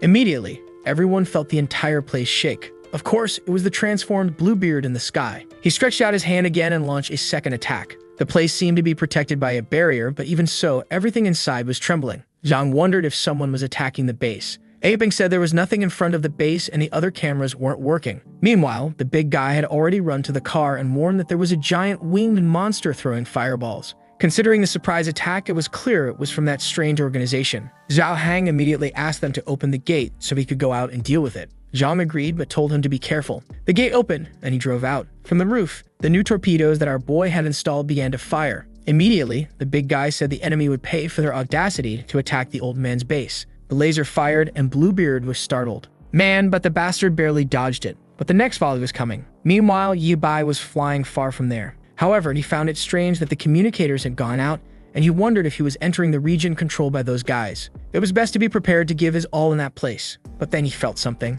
He veered to the side and dodged another attack. There were several robots on the ground, also made from black metal. He immediately recognized them as being made by the Black Guild, so now he was certain that someone had indeed come from the future. He fired a laser, the creature defended itself. Yibai was impressed that they already had that kind of technology. However, he flew up and stomped on the creature's head. He punched another robot, and the Transformer-style battle was in full swing. He dodged another attack, pulled out a claw, and struck another one in the chest. But as soon as the first one fell, he looked up and saw 5 more coming. He began to wonder why there were so many of them and asked himself how long these people had been back from the future. Once again, he launched a barrage of missiles that hit them directly. 4 exploded in the sky, and he hit another with a laser. Meanwhile, at the base, the big guy was trying to hit Bluebeard, who was just dodging. The long-haired guy asked if they were going to invade the base now. Loro confirmed but said the guy was scared because of the electric fences and the poisonous gas. Loro said they would enter, but not now, as they would be easily destroyed. However, that was already expected, and that's why he had some other plans. At that moment, Epeng warned everyone at the base that the big guy seemed to have managed to scare off the winged creature. He asked if Yor was okay and how the surgery was going, but then something appeared on his neck. A lot of blood spilled out and he fell to the ground. Immediately, the blonde guy emerged from his corpse. He said that blood mark was perfect for being placed on him. Even better, because it seemed he was in the control room. Meanwhile, outside, Zhao Hang was having a blast. He launched another barrage of torpedoes toward Bluebeard. The creature tried to escape by flying but realized it couldn't and turned to cast a spell. It managed to blow up some of the torpedoes, but a laser hit it squarely in the hand. Man, this guy exploded and it fell to the ground like trash. The big guy was excited, saying the car's combos were amazing. Slowly, he approached the big creature, which started forming another fireball. It slammed into the ground, launching a barrage that flipped the tank over. The car began to roll and Bluebeard said this was where things would end. He leaped toward him and with both feet grabbed the side of the tank. He then moved closer, saying it was time to open that can. However, the big guy, unafraid, opened the door right into his jaw. He pulled out his pistol and prepared to fire. The monster tried to dodge but still got hit in the shoulder, causing him to stumble backward. Man, if you thought the big guy would stay in the car, you were wrong. He slid down the hill and threatened the guy. At that moment, Bluebeard said he now understood why he had been sent to that place. The big guy asked what he was talking about and why he seemed to be laughing. The monster kept laughing, called out Zhang's name, and said it had been a long time since they last saw each other. He then began to transform back and asked if Zhang didn't recognize him anymore. That's when Zhang recognized him as old Xiao. Meanwhile, back at the base, Tang was watching over Yuer. She seemed relieved that nothing had fallen on top of the capsule. Zhang informed them that the attack must have cut the power, and now they were running only on generators. However, the big problem was that the stem cells they had absorbed from the father had been destroyed. Tang said it was no problem. They could just ask him again. But at that moment, the blonde guy walked in saying that, unfortunately, he wouldn't be able to come back to that place. Zhang immediately turned and asked who this guy was. The blonde guy introduced himself as a member of the organization and apologized for what happened. Shocked, the old man couldn't understand if these guys had managed to destroy the barrier or if they had taken down Zhao Hang. The blonde guy said he wasn't that hostile and had only borrowed a little piece of Mr. Yo's flesh. Zhang asked if he was saying that he had killed Haiping. The blonde guy replied that to humans he was dead, but now he would become a zombie, which was even more magnificent. He then told Dr. Tang not to worry, as they weren't going to hurt her. But Zhang ordered him to leave, saying no one was going to help him. The blonde guy then said it seemed Yi Bai had told everyone everything, but maybe they shouldn't trust him completely. After all, from what he had heard, this Yi Bai was someone who abandoned others when he needed to save himself. Meanwhile, our boy was slamming the giant robots into the ground. He looked to the side and saw two more approaching. Nearby, a girl was watching him. This girl was definitely one of those who had also come from the future. Our boy finished off another robot and some others started shooting at him. He easily defended himself, turned around, and finished off the other two. They were slowly evaporating, but he found it strange that these creatures were too weak, as if they were just basic construction robots. Then a gate began to lower. Inside, there was another creature. Two white legs stepped out and some sort of flamingo, peacock lion, or whatever it was appeared in front of him. He remarked that, at least in terms of style, this faction never disappointed. The creature let out a scream and immediately charged at him with a roar. Yi Bai managed to dodge, but she activated something in her stance and launched a follow-up attack that sent him flying out again.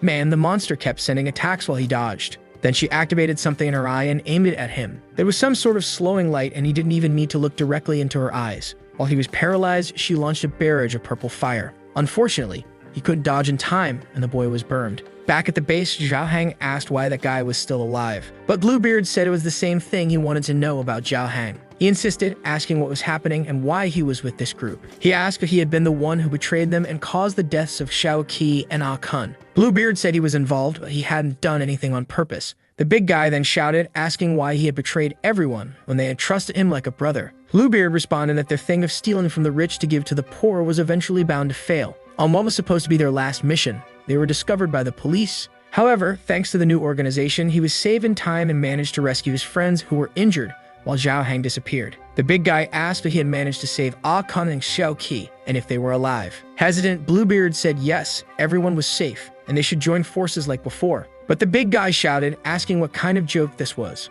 He already knew that the organization's plan was to eradicate humanity and create a world only for the transformed. Now he was sure that not only had Bluebeard transformed, but he had probably done the same to their two old friends. Bluebeard responded that the past life was behind them. They couldn't continue living like that forever. They had no identity and were hunted by everyone. But now, in this new organization, they were superhumans and could change humanity. At that moment, his tail got slashed. The big guy had hesitated but still cut off a piece of him. Once again, he demanded that Bluebeard tell him if Ah Kun and Xiao Qi were okay. Bluebeard's expression changed and he said that the big guy was just as annoying as always. He flew off and warned that if the big guy didn't want to talk, he would take him to meet them. Back at the base, the old man told the blonde guy that Yi Bai was strange, but he was sure that the boy tried harder than anyone else to protect Yuer. Stong pondered for a moment and asked how they were going to explain this then. Why was the little girl trapped in a capsule for creating superpowered people? He then said he understood that Yi Bai wanted to create psychics who would obey his every command, and it seemed like Yi Bai was hiding his identity as a mechanic very well. He then went to the computer and mentioned that these so-called apocalypse mechanics were fanatics for black gold. They were experts in experiments involving human bodies.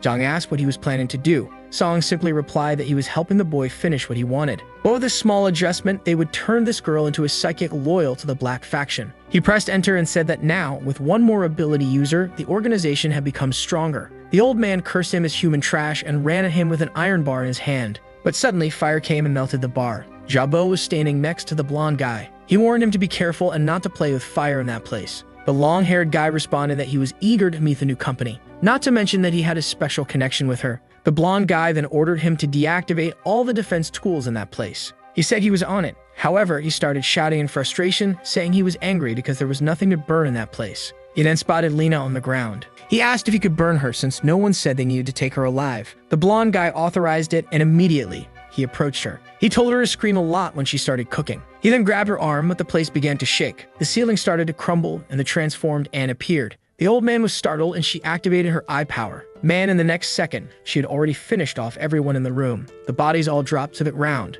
Zhang thanked her and told her to take care of those bastards in the lab. Tang rushed to the computer to try to undo the changes Song had made but wasn't succeeding. At that moment, Anne activated her power again, this time toward Eeyore. Tang was impressed and asked how that power seemed to be weakening the strength of the black metal. Since that was the case, she asked Anne to keep doing it to slow down the mutations. She remembered that Yebai had told her to activate the backup protocol in case of an emergency. But then, out of nowhere, a blue slash hit Anne in the back. It was the damn Yufeng who said it seemed he had found the person the organization was looking for. He said another slash, but this time Anne dodged it. She activated her big mouth and shot water at him, but he moved to the side. However, the exchange of attacks caused Tang's pieces to fall all over the floor. Back at the enemy base, the creature had just set Yebai on fire, but he defended himself with a barrier, saying he was spending too much energy in that place. It was time to finish it in a flash. He pulled out the blowtorch from his hand and aimed it at her. The creature caught fire and tried to use her eye attack, but he dodged it. He launched 2 torpedoes that hit beside her foot, and by the time she looked, he was already coming from the side. He slashed one of her legs with a chainsaw.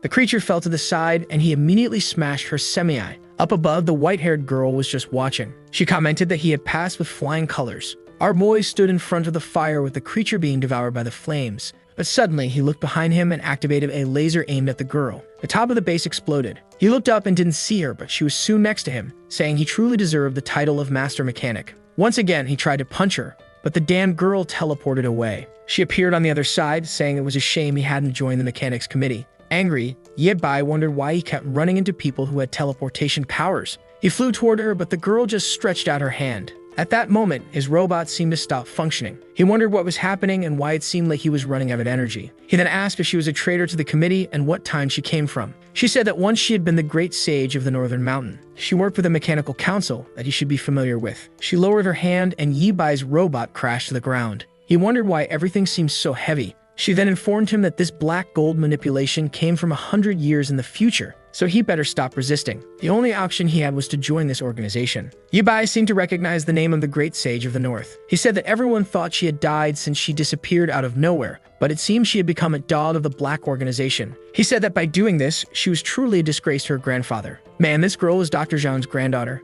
and her name was Zhang Yu. Could she be the future Yor? Now, I'm confused about what happened here. We're figuring it out, but she said that joining the Shadow faction was the most effective thing to do, and everything she did was to continue evolving what her grandfather had created. However, Yibai asked if her plan to turn all humans into strange creatures was the so-called Grand Plan, and that she must have surely killed many of her mechanic friends in the time she lived. Yura said she had always told the truth, but few believed her. And to avoid any future problems, she had no choice but to eliminate each one of them. She warned that if Yibai continued to oppose her, his fate would be the same. Our boy said he was eager to hear what brilliant ideas she had. She then asked if he really believed that black metal was all there was to this apocalypse. He said that as far as he knew, the meteor brought this virus, and that's why humans began to transform. She said that for a long time, she believed that too. However, the truth was something no one wanted to share for fear of causing panic. Yibai then asked what great secret had made her change sides and start killing so many people. Yura simply said it was because of a meteor. 5 months ago, it fell on this planet and brought the zombie virus.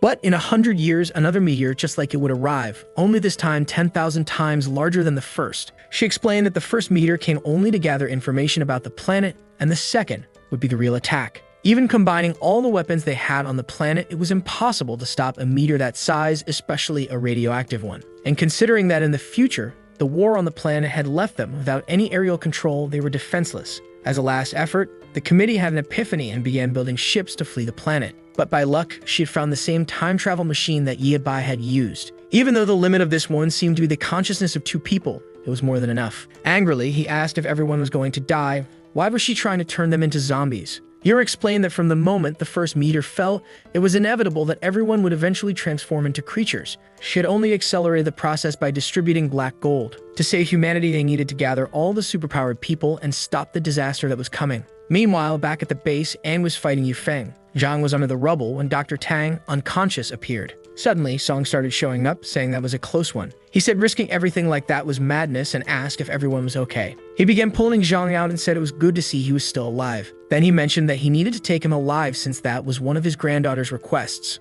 The old man was confused, not even knowing she was still alive. The blonde guy said she was an extraordinary person who had become the great sage of the mechanics. In a century into the future, along with their organization, they had already conquered the entire Earth. Confused, the old man asked if he was talking about Zhang Yuer and if she had really become a member. Man, I was startled. Apparently, they're different people, right guys? The blonde guy said she was the great sage behind the organization and might have gone even further if she had her legs. And I don't know if the translation is wrong, but the blonde guy said that one of old Zhang's experiments had caused an explosion in the past that made her lose her legs. Apparently, Mr. Zhang's son had sent her abroad. However, she never held a grudge against the old man, and that moved Song emotionally. He then said he was sure Zhang must feel guilty about it, so it would be good for him to meet her. After all, he imagined that's why Zhang wanted to take such good care of Yuer, since they looked alike. He then kicked Jubo in the head, telling him to wake up already. He ordered him to bring the old man and Dr. Tang, saying they were heading back to the base. But then someone entered the room. They looked confused. It was Yuer's father, who had transformed.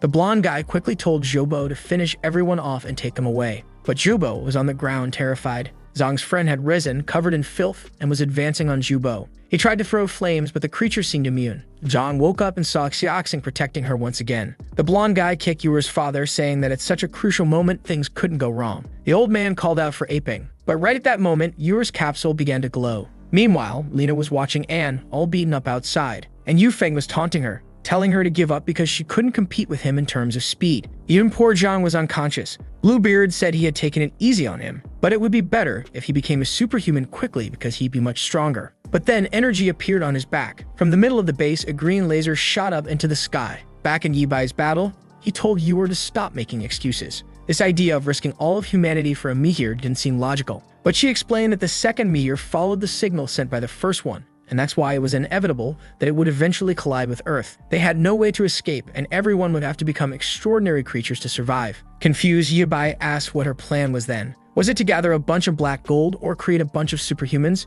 She said she wanted to control and guide them all completely, like a queen, just as she imagined Yibai wanted to be. He said it was a tempting offer, but he refused. That's because he had no interest in being the leader of a gang full of members who were about to explode. He activated his shield and said that as a member of the Mechanics Association, he would never side with those who were against humanity. He fired a laser in her direction, which she easily blocked with her hand. He launched more torpedoes, which exploded, but she simply teleported. She remarked that it was amazing how quickly he had developed the technology to recharge energy so fast. But without black gold, it was only a matter of time before he ran out of power. Her energy once again sank Yibai's giant robot. He activated the thrusters on his back to try to escape, but she merely stretched out her hand and slashed at him. The boy kept flying, sending more torpedoes, but she protected herself. Amidst the smoke, he rushed in and delivered a shockwave. But this time, it did nothing. Still, he celebrated because at least now she couldn't teleport. But Yuer said it was ridiculous to think she would be neutralized by that kind of attack. After all, his system would overload long before that happened.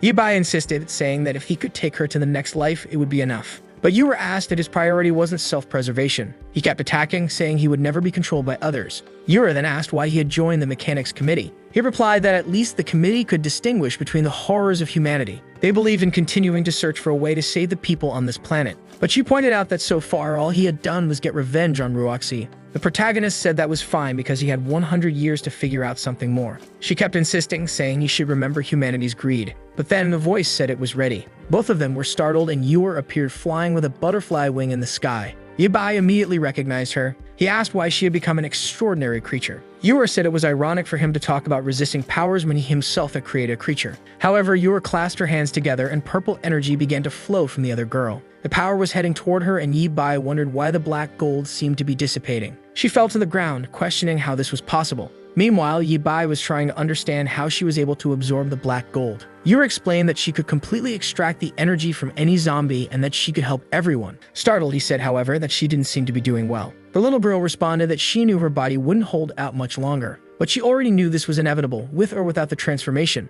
Yuer then said she knew she had found Yibai in the future. Confused, he asked if she could read minds now, but she only replied that now she could see that Yuer had come back to the past to help everyone. Yuer believed everything would work out if people received the support and encouragement they needed. That's what her father had always said, and that's what she believed in. She was sure they could unite and survive these challenges. That's why she was going to absorb all the black gold on Earth. She would leave the solar system and guide the meteor to another cosmos. Yura then told Yibai to take care, as the future was now in his hands. He raised his hands and cried out for Yura, but she was gone. With a like on this video that helps Mamoru make more juicy content for his viewers, activate the cheeky little bell, and I'm out.